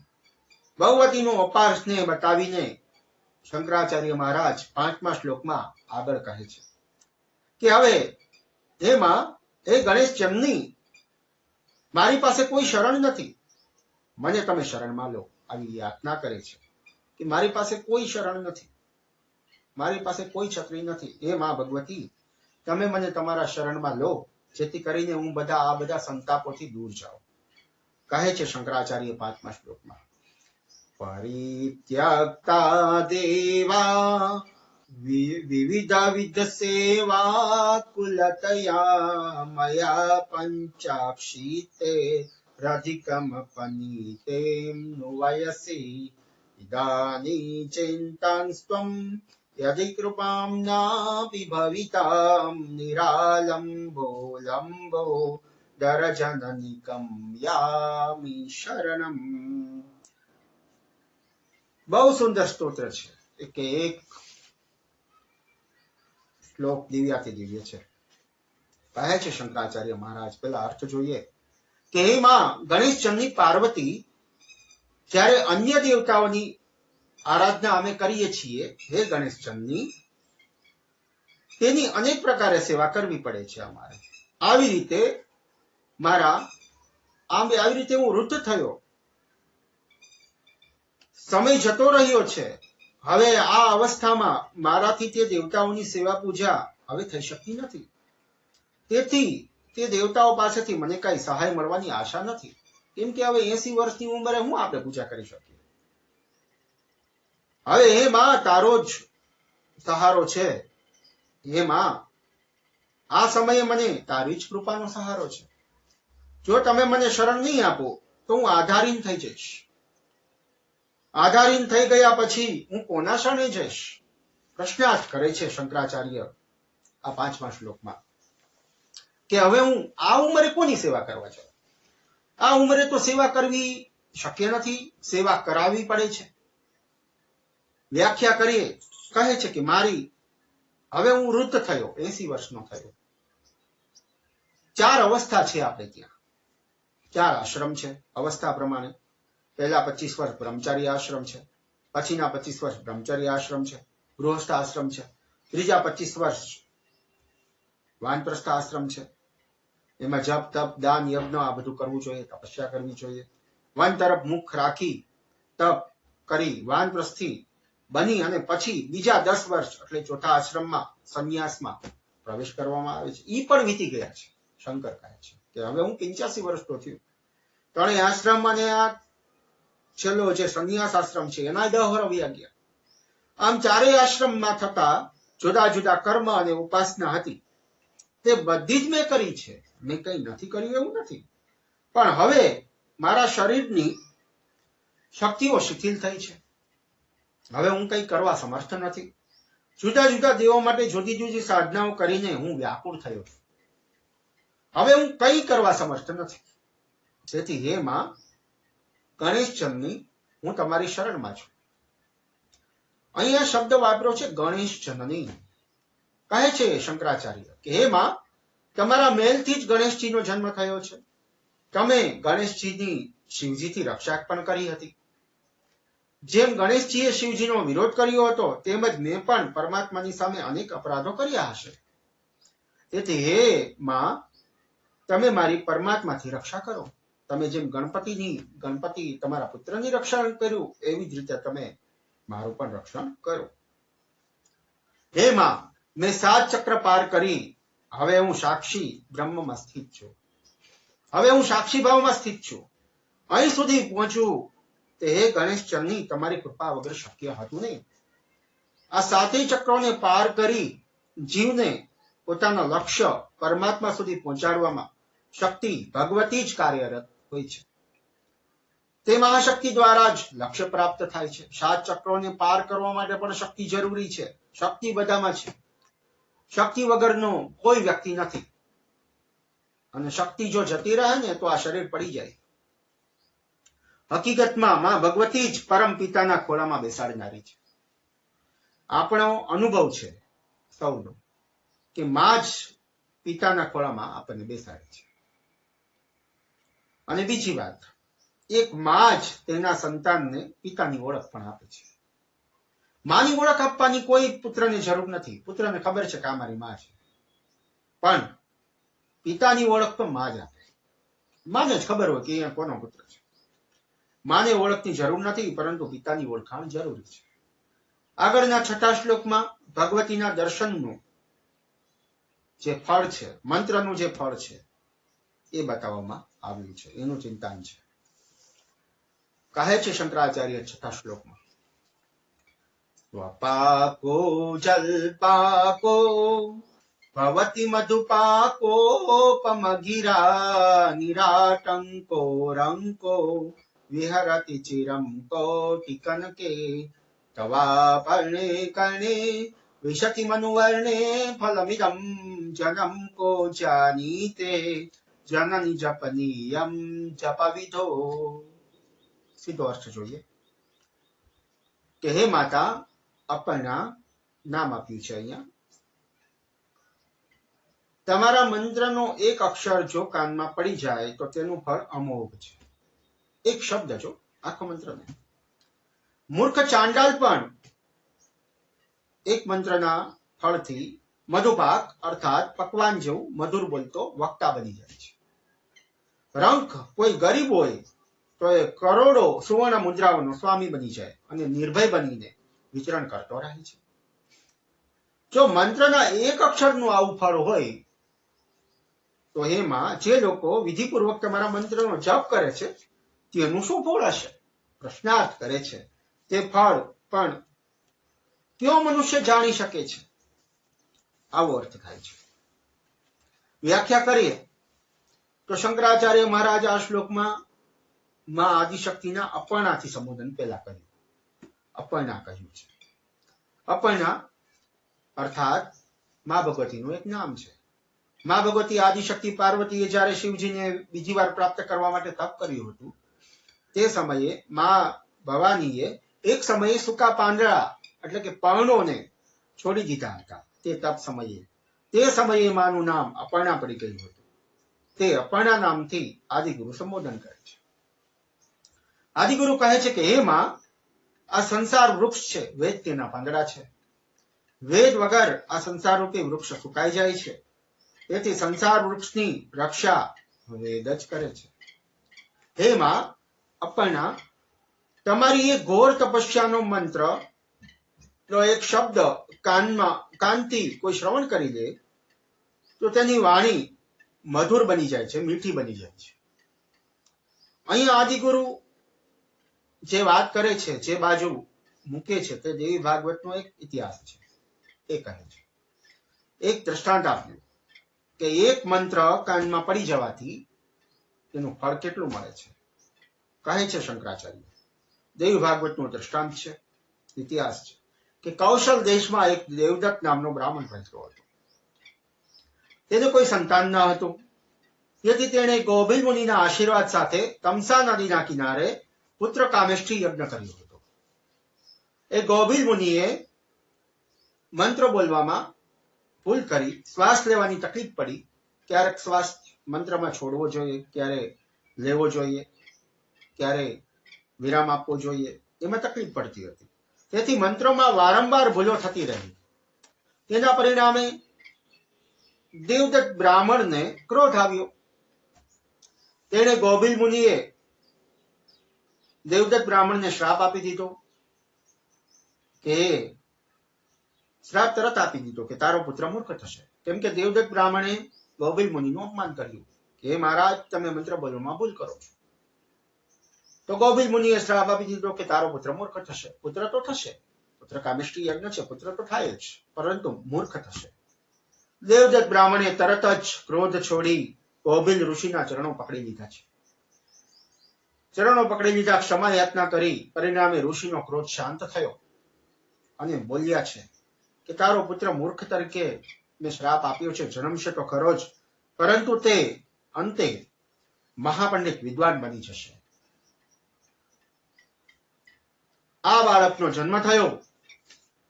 જે પુત્ર કામેષ્ઠી યજ્ઞથી નું ફળ હતું એનું નામ ઉતથ્ય રાખવામાં આવ્યું છે.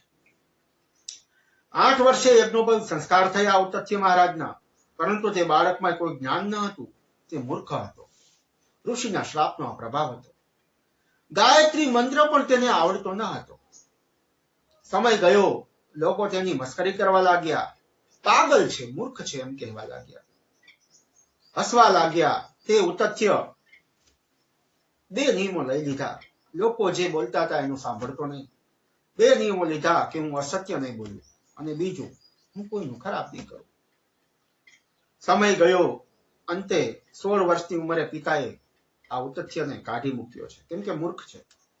ઉતથ્ય મહારાજ ગંગા કિનારે પર્ણકુટીર બનાવી રહેવા લાગ્યા છે 16 વર્ષના. એક દિવસ એક સુવર શિકારીના બાણથી ઘવાયેલું તેની સામેથી ગયું. તે સુવર ઉપર એને દયા આવી છે. તે સુવરની દશા જોઈને એમ જ નીકળી ગયો. એમ શબ્દ નીકળ્યો, એના મુખમાંથી નીકળી ગયો. તે ઉતથ્ય ઋષિને ખબર ન હતી કે આ એ સરસ્વતી બીજ છે. એનાથી એમ જ આ શબ્દ મુખમાંથી પ્રથમવાર નીકળી ગયો છે. ત્યાં પેલો સુવર ને બાણ મારનાર શિકારી એ આશ્રમમાં આવી ચડ્યો. શિકારીએ કહ્યું, હે ઋષિ, તમે સત્યનિષ્ઠ છો, કહો મારો શિકાર મેં જે કર્યો છે શુવરનો એ ક્યાં છે, કઈ બાજુ છે, તમે જોયો છે? ઉત્તરથી મહારાજ વિચારે છે કે શું કહું? જો સત્ય કહીશ તો શુવરને આ મારી નાખશે, અને જો અસત્ય બોલીશ તો મારું વ્રત ભંગ થશે. ત્યાં જ મંત્રના પ્રભાવથી જે એ શબ્દ બોલ્યા હતા ને, બુદ્ધિના પ્રકાશ થયો. માં ભગવતી સરસ્વતીએ કૃપા કરી, બ્રહ્મ જ્ઞાન થયું, આદિશક્તિએ કૃપા કરી છે. ઉત્તરથી મહારાજ ઉપર બોલ્યા કે આંખે જોયું છે તે બોલી શકતી નથી, જીભ બોલવા માંગે છે તેણે કઈ જોયું નથી. આવો ઉત્તર સાંભળીને, જવાબ સાંભળીને શિકારી જતો રહ્યો. શુવર બચી ગયું, જંગલમાં જતું રહ્યું. પરંતુ ઉત્તત્ય ઋષિને સરસ્વતી બીજના ખોટા મંત્રનો પ્રભાવથી બ્રહ્મ જ્ઞાન થઈ ગયું. એમ મંત્ર તો એમ છે, સરસ્વતી બીજ છે, એના બદલે એ તો ખાલી એમ બોલતા હતા, એમ નહીં બોલતા હતા. છતાં માં ભગવતી એ કૃપા કરી અને તેને વિદ્વાન કવિ બનાવી દીધા. આમ ખોટા મંત્રનો પણ પ્રભાવ અમોઘ છે. બીજું દ્રષ્ટાંત આપ્યું કે ધ્રુવ સંધિના પુત્ર સુદર્શનને પણ એમાં તમે ક્લેવ ક્લેવ કરતો હતો, ક્લેવ નતો બોલતો, ક્લેવ ક્લેવ કરતો હતો, છતાં તમે ક્લીમ ક્લીમ સમજીને તેના રક્ષણ માટે આપે દુર્ગાનું સ્વરૂપ લઈ કાશીમાં એની રક્ષા કરી. અને માં ભગવતી દુર્ગા રૂપે અત્યારે પણ કાશીમાં છે, અને તેને સર્વસ્વ આપી દીધું, રાજા બનાવી દીધો હતો તમે કાશીનો. આવી રીતે એમાં તમારા મંત્રનો ખોટો અક્ષર મુખને વિદ્વાન બનાવનારો છે અને રંકને રાજા બનાવનારો છે. બંને દ્રષ્ટાંત આપ્યા છે. આ બંને પાત્રો સુદર્શન અને ઉત્તત્ય બંને વિધિવત રીતે જપ કર્યા ન હતા, છતાં એનું ફળ અમોઘ મળ્યું હતું. તો વિધિવત રીતે જપ કર્યા હોત તો તેનું ફળ શું મળે? આ પ્રશ્નાર્થ છે. અહીં આદિશક્તિના નરવાળ મંત્રના બીજની વાત કરવામાં આવી છે. જે શરૂઆતમાં મંત્ર આપણે જપ કર્યો હતો, નરવાણ મંત્ર કહેવાય છે એને. ઓમ એમ રેમ ક્લેમ ચામુંડાએ વિચ્ચે. લોકો સમજીને બેઠા છે કે આ માં ભગવતી ચામુંડાનો મંત્ર છે, એવું નથી. આ મંત્રના 3 બીજ બતાવવામાં આવ્યા છે. આ ભગવતી આદિશક્તિનો મંત્ર છે.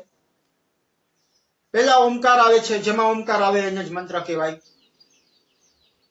અને ઓમકારમાં બ્રહ્મા વિષ્ણુ મહેશ, અકાર ઉકાર મકાર.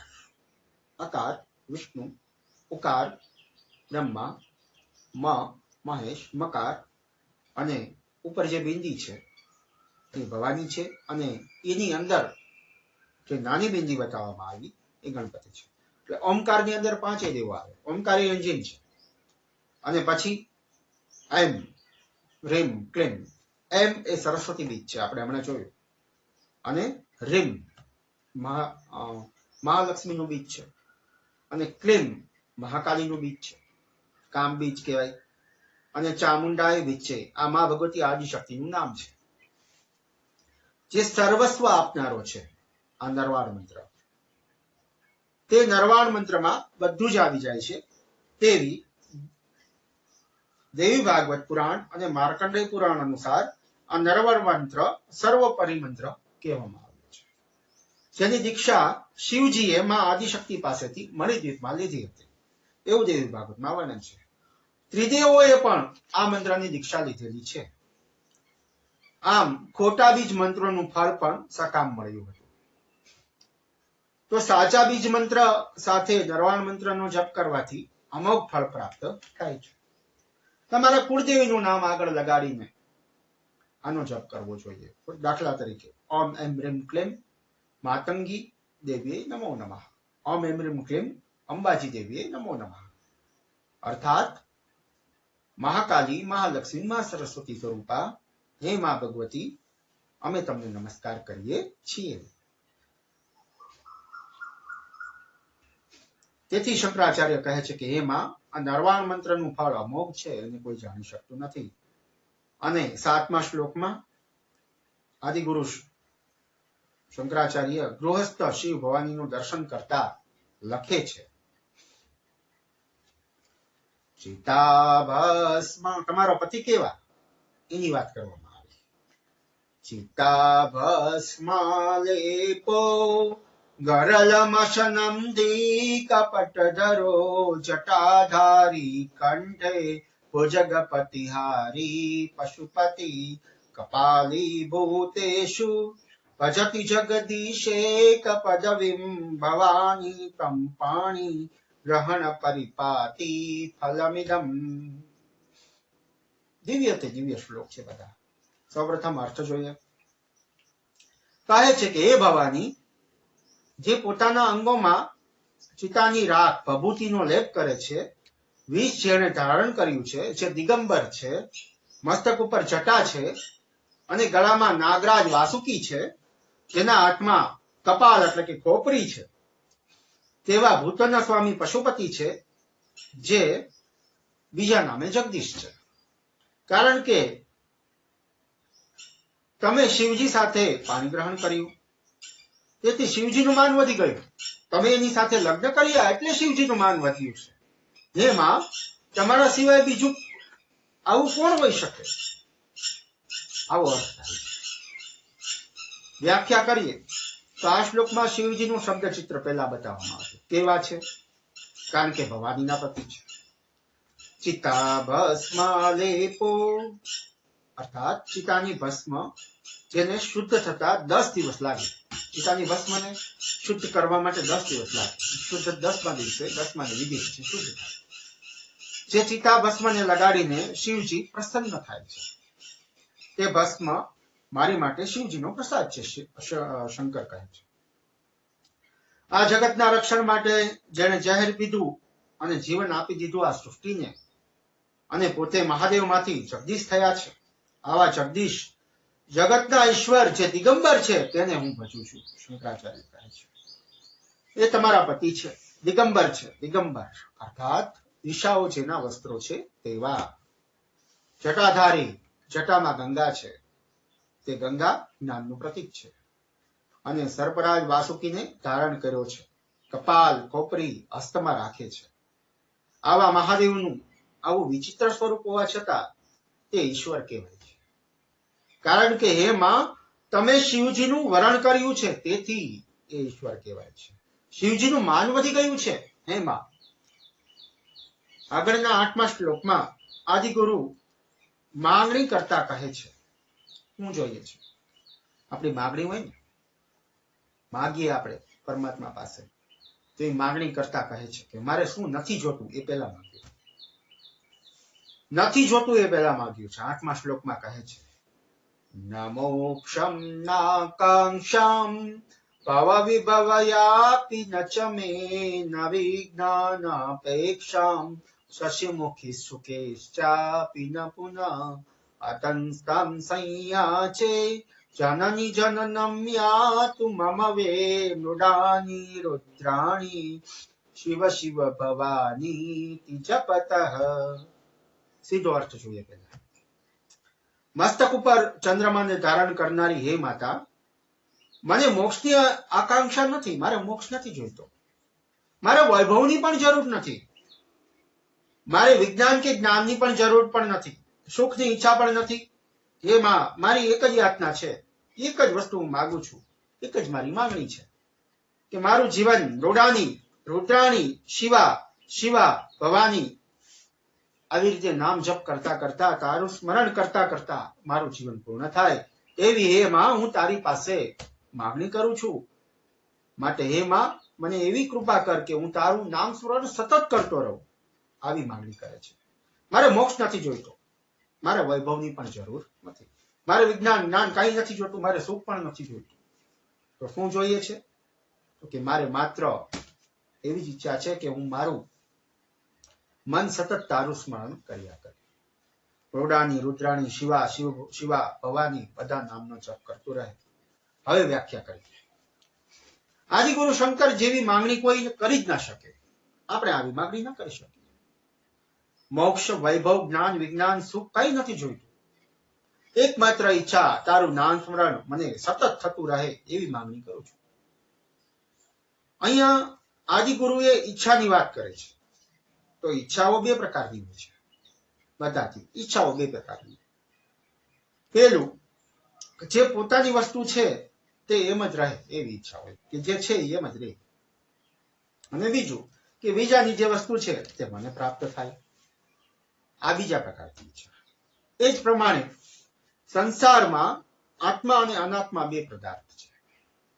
આત્મા અનાત્માથી બનેલો રહેલો છે. આ એક ઈચ્છા.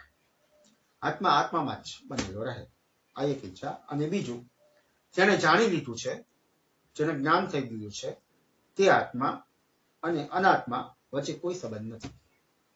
જેને જાણી લીધું છે એને તો કોઈ ઈચ્છા અધૂરી રહેતી જ નથી. જે જાણી લે ને એની કોઈ ઈચ્છા અધૂરી ના રહે. જે શિવાના જપ સ્મરણ કરતા રહે છે મા ભગવતીના, તેની કોઈ ઈચ્છા અધૂરી રહેતી નથી. અતઃ આત્મા મોક્ષનું સ્વરૂપ કહેવાય છે. માયાની ભ્રાંતિના કારણે આત્મા અને શરીર વચ્ચે ભેદ દેખાય છે. તે ભેદ માટે તેનું નામ જ મોક્ષ છે. તો પછી મોક્ષ માંગવાની શું જરૂર છે? પેલા તો અને પછી વાત કરે છે ભવ વિભવ. ભવ વિભવ અર્થાત સંસારનો વૈભવ અનાત્માનો વૈભવ છે. સંસારમાં પરિવર્તનને વૈભવ કહેવામાં આવે છે. આમ નિરંતર થનાર પરિવર્તનને વિભવ કહે છે. તેથી શબ્દ થયો ભવ વિભવ. વિજ્ઞાનાપેક્ષા અર્થાત બ્રહ્મનો અનુભવ કરતો તે જાણવાની વિદ્યા શક્તિ એને વિજ્ઞાનાપેક્ષા કહે છે. જાણવાની ઈચ્છા. બ્રહ્મજ્ઞાની અનુભવ અને અનુભૂતિનો વિષય છે, અને બધાને થતું નથી. અને જેને બ્રહ્મજ્ઞાન થઈ જાય તેની કોઈ ઈચ્છા બાકી રહેતી નથી. અતઃ બધી ઈચ્છાઓથી રહિત થઈ જાય છે. હે જનની, તમે મને ઉત્પન્ન કર્યો છે. જેટલા મારા પ્રારબ્ધમાં કર્મ લખ્યા છે એટલા ભોગવવા પડે છે. તેથી હે માં, હું તારું નામ સ્મરણ કરતા કરતા મારું જીવન પૂર્ણ થાય એવું માગું. એ મારી ઈચ્છા છે. રોડાની રુદ્રાણી શિવ શિવ ભવાની તી જપત. આવા નામ સ્મરણ સાથે રોડાની રુદ્રાણી શિવા શિવા ભવાની તી જપત, સતત જપ કરતો કરતો મારું જીવન પૂર્ણ થાય એવું માગું છું. આગળના 9મા શ્લોકમાં ફરીથી શંકરાચાર્ય માના ચરણનો આશ્રય માગતા કહે છે. આશ્રય માગે છે, ફરીથી સ્થાન માગે છે. કહે છે શંકર, નારાધિતામ વિધિનામ વિવિધોપચારે કિમ રક્ષણ ચિંતમ પરેન કૃતમ વચોભિ શ્યામે ત્વમેવ યદિ કિંચન મય્ય નાતે દત્સે કૃપામુચિતમમ મમ પરમ ત્વમેવમ. કહે છે માં, કહે છે શંકરાચાર્ય, સીધો અર્થ જોઈએ કે હે શ્યામા, મેં તમારી જુદા જુદા દ્રવ્યોથી આરાધના કરી નથી. હંમેશા કઠોર ભાવનું ચિંતન કરનારી મારી વાણીએ કયો અપરાધ નથી કર્યો. મેં બધા અપરાધ કર્યા છે. તેમ છતાં હે માં, તમે મારા ઉપર કૃપા દ્રષ્ટિ રાખો છો. કેમ કે તમે માં છો, હું કુપુત્ર છું, તમે માં છો. તમારા જેવી દયાવાન માતા જ મારા જેવા કુપુત્રને આશ્રય આપી શકે છે. વ્યાખ્યા કરીએ તો શંકરાચાર્ય કહે છે કે હે શ્યામા, મેં તમારી જુદા જુદા દ્રવ્યોથી આરાધના નથી કરી. શાસ્ત્રોમાં, વેદોમાં જુદા જુદા દ્રવ્યો અર્થાત દૂધ, દહીં, ઘી, પંચામૃત, ફળ, ફૂલ આદિથી આરાધના, અભિષેક, યજ્ઞ મેં તમારા કર્યા નથી. શાસ્ત્રોમાં કહ્યું છે કે પરમાત્માને માત્ર નમસ્કાર કરવાથી પૂજા થઈ જાય છે. મનુ મહારાજ પણ મનુસ્મૃતિમાં લખે છે કે માત્ર નામ સ્મરણથી જ કલ્યાણ થઈ જાય છે. અને પૂજા પાઠ તો ક્રિયાકાંડ છે, ક્રિયા છે. જો માત્ર નમસ્કાર રૂપી એક ઉપચારથી જ આ બધું થઈ જતું હોય તો મેં તમને નમસ્કાર પણ નથી કર્યા, તો પછી 5 ઉપચાર કે 16 ઉપચાર ની તો ક્યાં વાત કરવી? અર્થાત શાસ્ત્રોમાં જે કહેલ એક પણ ઉપચારથી મેં તમારી પૂજા નથી કરી, શંકરાચાર્ય કહે છે. અર્થાત મેં તમારી સાકાર રૂપે પૂજા નથી કરી એમ વાત છે. અતઃ માત્ર નમસ્કારથી જ પૂજા કરી છે. મેં માત્ર તમારું નામ સ્મરણ રૂપી ચિંતન કર્યું છે, બીજું કઈ નથી કર્યું. એમાં મેં એમ સાંભળ્યું છે કે પરમાત્મા માત્ર નિમિત્ત કારણ છે, ઉપાદાન કારણ નથી. તેથી મેં વિચાર્યું કે પરમાત્મા માત્ર કર્મફળ દાતા છે. કર્મફળ સિવાય બીજું કઈ છે નહીં આ જગતમાં. આમ મેં પરમાત્મા ઉપર અંતર્યામી અને બહિર્ગામી રૂપમાં શું કરે છે, શું કરી શકે છે તેની સીમાઓ જાણી છે. સાકાર નિરાકારની ચર્ચા આદિગુરુ અહીંયા કરે છે. જો તે પરમાત્મા સાકાર છે તો નિરાકાર કઈ રીતે હોઈ શકે, આ પ્રશ્ન છે. અને બીજું, નિરાકાર સાકાર હોય જ ના શકે. આ બધી વાત ભારત વર્ષની છે, સિવાય બીજે આ વાત કહે છે નહીં. હે માં, મને તો તારી સાથે જ સ્નેહ છે, તારી સાથે જ પ્રેમ છે, અને જ્યાં સ્નેહયુક્ત ભક્તિ છે ત્યાં ક્રિયાકાંડને વિરામ છે. પછી ક્રિયાકાંડને જ્યાં વિરામ હોય ત્યાં પછી પૂજા આરાધના કઈ જરૂરી નથી. ભક્તિ માર્ગમાં પછી હેઠા બોરનો પણ બાદ નથી. તમે પ્રકરણ જુઓ તો રામજી જે પરાત્પર બ્રહ્મ છે, સબરીના આશ્રમમાં જાય છે, અને આપણે તો છોવાઈ ગયેલું પણ નથી લેતા, ઠાકોરજીને અર્પણ નથી કરતા. જ્યારે સબરી હેઠા બોર રામજીને આપે છે, અને રામજી ખાય પણ છે, લક્ષ્મણજીને પણ આપે છે. અહીંયા ભક્તિ માર્ગમાં ક્રિયાકાંડને મહત્વ નથી, પ્રેમનું મહત્વ છે, ભક્તિનું મહત્વ છે. સ્નેહયુક્ત થઈને જે ઈશ્વરને તમે અર્પણ કરો તે ભક્તિ માર્ગમાં બાદ નથી. પછી મીરા અને શ્રી કૃષ્ણનું ઉદાહરણ હોય. શ્રી કૃષ્ણ ને મીરા પતિ તરીકે પૂછતી હતી, તો એના પતિ શ્રી કૃષ્ણ છે. તેથી હે માં, મેં તો આપનું ભક્તિ રહિત ચિંતન કર્યું છે, તમારા ઉપર જાત જાતના દોષો લગાડ્યા. આમ છતાં તમે મારા અવગુણને જોયા વગર મારા ઉપર સદા કૃપાનો વરસાદ વરસાવી દીધો છે. હે શ્યામા, હે અંબા, તમે માતા છો. અંબા જનની, તમે માતા છો. તમે મારી ઉપર નિત્ય કૃપાનો વરસાદ વરસાવતી રહો છો, તે તમારા માટે ઉચિત જ છે. હે માં, હું તમને નમસ્કાર કરું છું. આમ કહી પછી આગળના 10મા શ્લોકમાં આદિગુરુ માતાને યાદ કરતા કહે છે,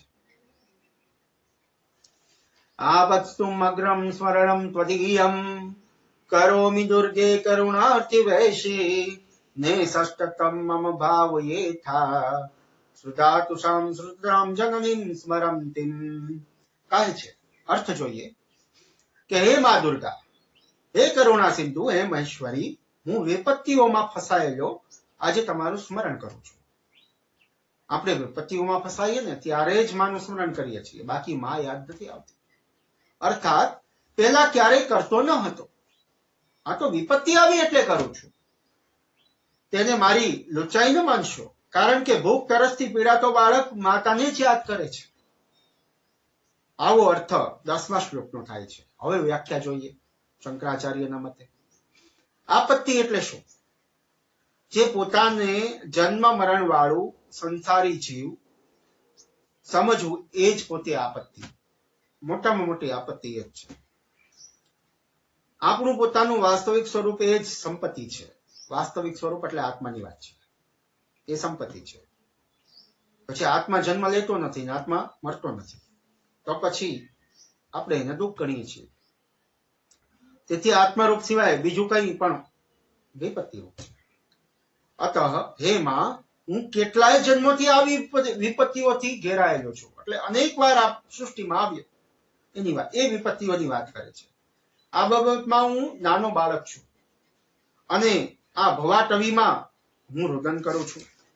ભવાટવી એટલે કે સંસાર રૂપી જંગલ. એમાં હું આ અજ્ઞાનમાં પડેલો છું, આ સંસાર રૂપી જંગલમાં ભટકો છું. એમાં હું ભૂખ તરસથી આ ભવાટવીમાં રહું છું. મારી રક્ષા કરી તમે મને પાર કરો. મારે બીજી વાર અહીંયા આવવું ના પડે એવી વિપત્તિ મારે સહન નથી કરવી. જન્મ લેવો એ વિપત્તિ કહે છે શંકરાચાર્ય. હે દુર્ગે, મને આ ભવાટવીમાંથી, સંસારરૂપી જંગલમાંથી બહાર કાઢો. તમારા વાસ્તવિક સ્વરૂપને હું નથી જાણી શક્યો, તે કઠિન છે. તમારા સ્વરૂપને સમજવું અતિ કઠિન છે, અને તમારા સ્વરૂપને જાણ્યા પછી તેમાં સ્થિર રહેવું એ પણ દુષ્કર છે, કેમ કે મન ચંચળ છે. તેથી હે માં, તમે તો કરુણાનો સાગર છો, મારા ઉપર કૃપા કરી મને જ્ઞાન આપો. હે માં, તમારું નામ દુર્ગમ છે, દુર્ગા છે, અને એનું સ્મરણ પણ દુર્ગમ છે. તેથી તમારો સાક્ષાત્કાર હું નથી કરી શકતો. નામ લેવું તો સાક્ષાત્કાર થાય ને. નામ લેવા માટે પણ મનને કેન્દ્રમાં લેવું પડે છે, એ પણ શક્ય નથી. તેથી શાસ્ત્રોમાં પરમાત્માની કૃપાથી જ અધ્યાત્મ માર્ગ સરળ લાગે છે. ભક્તિ માટે પણ પરમાત્માની કૃપા હોવી જરૂરી છે, નહીં તો દુષ્કર લાગે છે. પરમાત્મા પણ કહે છે કે અધ્યાત્મ માર્ગ ગુહ્ય છે. તેથી હે માં, મારી દુષ્ટતાની ક્ષમા કરી. હે માં, હું ભૂખ તરસથી ભવાટોયમાં ભટકું છું, તમને યાદ કરું છું. ભૂખ્યો ક્યું પાપ ના કરે? રડું છું, હે માં, મને તારું દૂધ રૂપી અમૃતનું પાન કરાવો, તો હું આ ભવાટવી રૂપી સંસારના જંગલમાંથી, આપત્તિમાંથી બહાર આવી શકું. હે માં, હું અસમર્થ બાળક છું, હું તને યાદ કરું છું, મારા દુઃખને તું દૂર કર. આ વાત કરી શંકરાચાર્ય મહારાજ આગળના 11મા શ્લોકમાં કહે છે, જગદંબા એવું સંબોધન કરે છે. જગદંબામ વિચિત્ર મંત્રમ કિમ પરિપૂર્ણમ કરુણાસ્તિ ચેન્મયીમ અપરાધમ પરંપરામૃતમ નહીં માતા સમુપેક્ષતે સુતમ. કહે છે શંકરાચાર્ય, હે જગદંબા, મારા ઉપર તમારી જે કૃપા છે એમાં કઈ નવાઈ નથી. તેમાં શું નવાઈ છે? પુત્ર અપરાધ પર અપરાધ કર્યો જાય છે તો પણ માતા એની ઉપેક્ષા નથી કરતી. આવી વ્યાખ્યા કરીએ તો આદિગુરુ કહે છે કે મારામાં અપરાધોની પરંપરા છે, એટલે હું અપરાધો ઉપર અપરાધ કરતો રહું છું. અજ્ઞાનને કારણે અહંકાર આવે છે, અહંકારથી રાગ થાય છે, અને રાગ આવે એટલે દ્વેષ પણ આવે છે. રાગ દ્વેષથી આગ્રહ, અને આગ્રહના કારણે ધર્મોધર્મ, આમ અપરાધ ઉપર અપરાધ થતા રહે છે. તેથી હે માં, હું ક્ષમા માંગી રહ્યો છું. અપરાધની પરંપરામાં હું તત્પર છું. જો તમે મારા ઉપર કરુણા કરનારા છો હે માં, તો એમાં શું આશ્ચર્ય છે? કારણ કે તમે જગતની માતા છો, જગદંબા છો. હે માં, તમારી કૃપાથી જ આ જ્ઞાન મારી અંદર આવ્યું છે. હે માં, તમે જ મારી અંદર સરસ્વતી રૂપે, જ્ઞાન શક્તિ રૂપે રહેલી છો. હે માં, તમે જ સચ્ચિદાનંદ રૂપિણી છો. સચ્ચિદાનંદ હોવાના કારણે તમે જ ચેતનતા છો. તમારા દ્વારા જ મારામાં ચેતના છે. મારી માતા તમે જ છો, એમાં મને કોઈ સંદેહ નથી. માં કોઈ દિવસ પુત્રની ઉપેક્ષા નથી કરતી. તેથી તમે મારી ઉપેક્ષા નહીં કરો, હું જાણું છું. તેથી જ મને વિશ્વાસ છે કે પૂર્ણ કરુણાથી તમે મારું દુઃખ જરૂર દૂર કરશો. ભલે પછી મારા સમાન કોઈ પાપ કરવા વાળું હોય, છતાં તમે જરૂર કૃપા કરશો. અંતિમ શ્લોકમાં આદિગુરુ બધી જ મર્યાદાઓને તોડીને પૂર્ણ વિનય સાથે સ્તોત્રનું સમાપન કરતા લખે છે કે મારા જેવો કોઈ પાપી નથી, શરણાગતિ સ્વીકારે છે. અંતિમ શ્લોકમાં ભગવતીને સમર્પિત થયા પછી શરણાગતિ સ્વીકારતા આદિગુરુ લખે છે, મત સમપાત કી નાસ્તિ પાપગ્નિ ત્વત્સમા નહીં એવં જ્ઞાત્વા મહાદેવી યથા યોગ્યમ તથા કુરુ. મત સમપાત કી નાસ્તિ પાપગ્નિ ત્વત્સમા નહીં એવં જ્ઞાત્વા મહાદેવી યથા યોગ્યમ તથા કુરુ. એવં જ્ઞાત્વા મહાદેવી યથા યોગ્યમ તથા કુરુ. કહે છે કે હે માં ભગવતી ને સમર્પિત આદિગુરુ શંકરાચાર્ય કહે છે કે હે મહાદેવી, મારા જેવું કોઈ પાપી નથી જગતમાં, અને તમારા જેવો કોઈ પાપોને હરણ કરનારી શક્તિ નથી. એમ જાણીને તમને જે યોગ્ય લાગે હવે એ તમે બધું કરો, તમને જે સારું લાગે એ કરો. આપણે કહીએ ને, આવો અર્થ થાય છે આ શ્લોકનો. વ્યાખ્યા કરીએ તો કહે છે કે હું પાપ કરનારો, પાપીઓની જેમ હંમેશા તત્પર રહીને પાપ કરવા માટે હંમેશા તત્પર રહું છું. કોઈ અંધ ખાડામાં પડે તો તેનો શું અપરાધ છે? આવી જ રીતે શાસ્ત્રાદિ જે પરિચિત વ્યક્તિ છે, જે શાસ્ત્રો જાણે છે, તે વ્યક્તિ ભગવાનને ક્યાંથી જાણી શકે? જે શાસ્ત્રોને નથી જાણતો એ ભગવાનને ક્યાંથી જાણી શકે? અને પછી તે ખોટા માર્ગે જાય તો એમાં શી નવાઈ છે? એમાં પરંતુ જેનો ઉત્તમ કુળમાં જન્મ થયો છે તેના માટે બધું જ સુલભ છે. ઉત્તમ કુળ એટલે અહીંયા બ્રાહ્મણ કુળ, જ્ઞાની કુળની વાત કરવામાં આવી. જેનો જન્મ બ્રાહ્મણ કુળમાં થયો છે તેની પાસે શાસ્ત્ર રૂપી આંખો છે, તેની પાસે ગુરુ પણ છે જે દ્રષ્ટિ આપે છે, છતાં તેની પાસે આંખો અંધ જ બની રહે છે. તો એમાં શી નવાઈ? એમાં આમ હું પણ પાપી છું. મારા જેવો બીજો પાપી કોણ હોઈ શકે? પરંતુ હે માં ભગવતી, તમારા જેવી પાપને હરનારી એ પણ બીજું કોઈ છે નહીં. તમારા માં જ પાપને હરણ કરવાની સામર્થ્યતા છે. હે માં ભગવતી, તમે જ મારા પાપોને ક્ષણવારમાં ભસ્મ કરવાની શક્તિ ધરાવો છો. તમે કૃપા કરો એટલે ક્ષણ જ વારમાં મારા બધા પાપ બળીને ભસ્મ થાય છે. અતઃ હે માં, હું પ્રાર્થના કરી રહ્યો છું કે તમને જે યોગ્ય લાગે હવે એ, હે મહાદેવી, તમને જે યોગ્ય લાગે એ તમે કરો. આ બ્રહ્માંડ આખું તમને આધીન છે. તમે મૂળ પ્રકૃતિ છો, બધું જ તમને આધીન છે.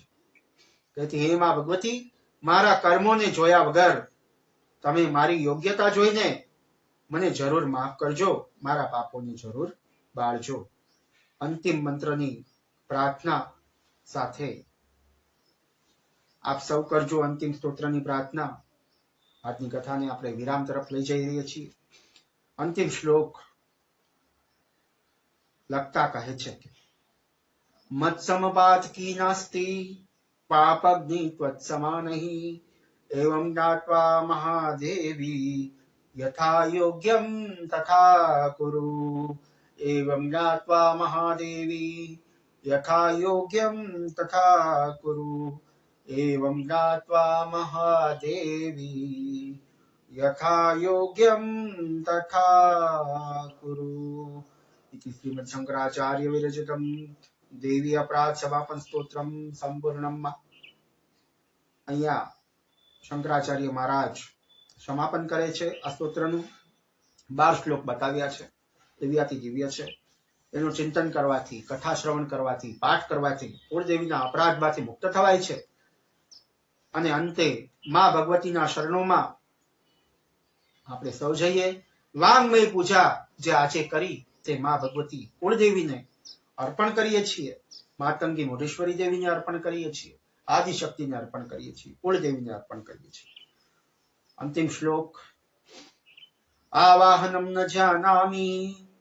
જાનામી વિસર્જનમ પૂજમ ચૈવમ ન જાનામી સમક્યમ પરમેશ્વરી મંત્રહીનમ ક્રિયાહીનમ ભક્તિહીનમ સુરેશ્વરીમ યત પૂજિતમ મયામ દેવી પરિપૂર્ણમ તદસ્તુ મે.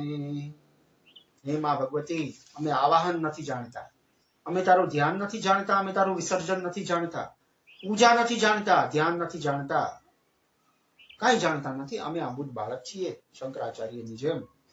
હે માં ભગવતી, અમને ક્ષમા કરજે. હે પરમેશ્વરી, અમે મંત્ર નથી જાણતા, અમે ક્રિયાકાંડ નથી જાણતા, ભક્તિ પણ અમારામાં નથી. હે સુરેશ્વરી, હવે તને જે યોગ્ય લાગે એવું તું કરજે.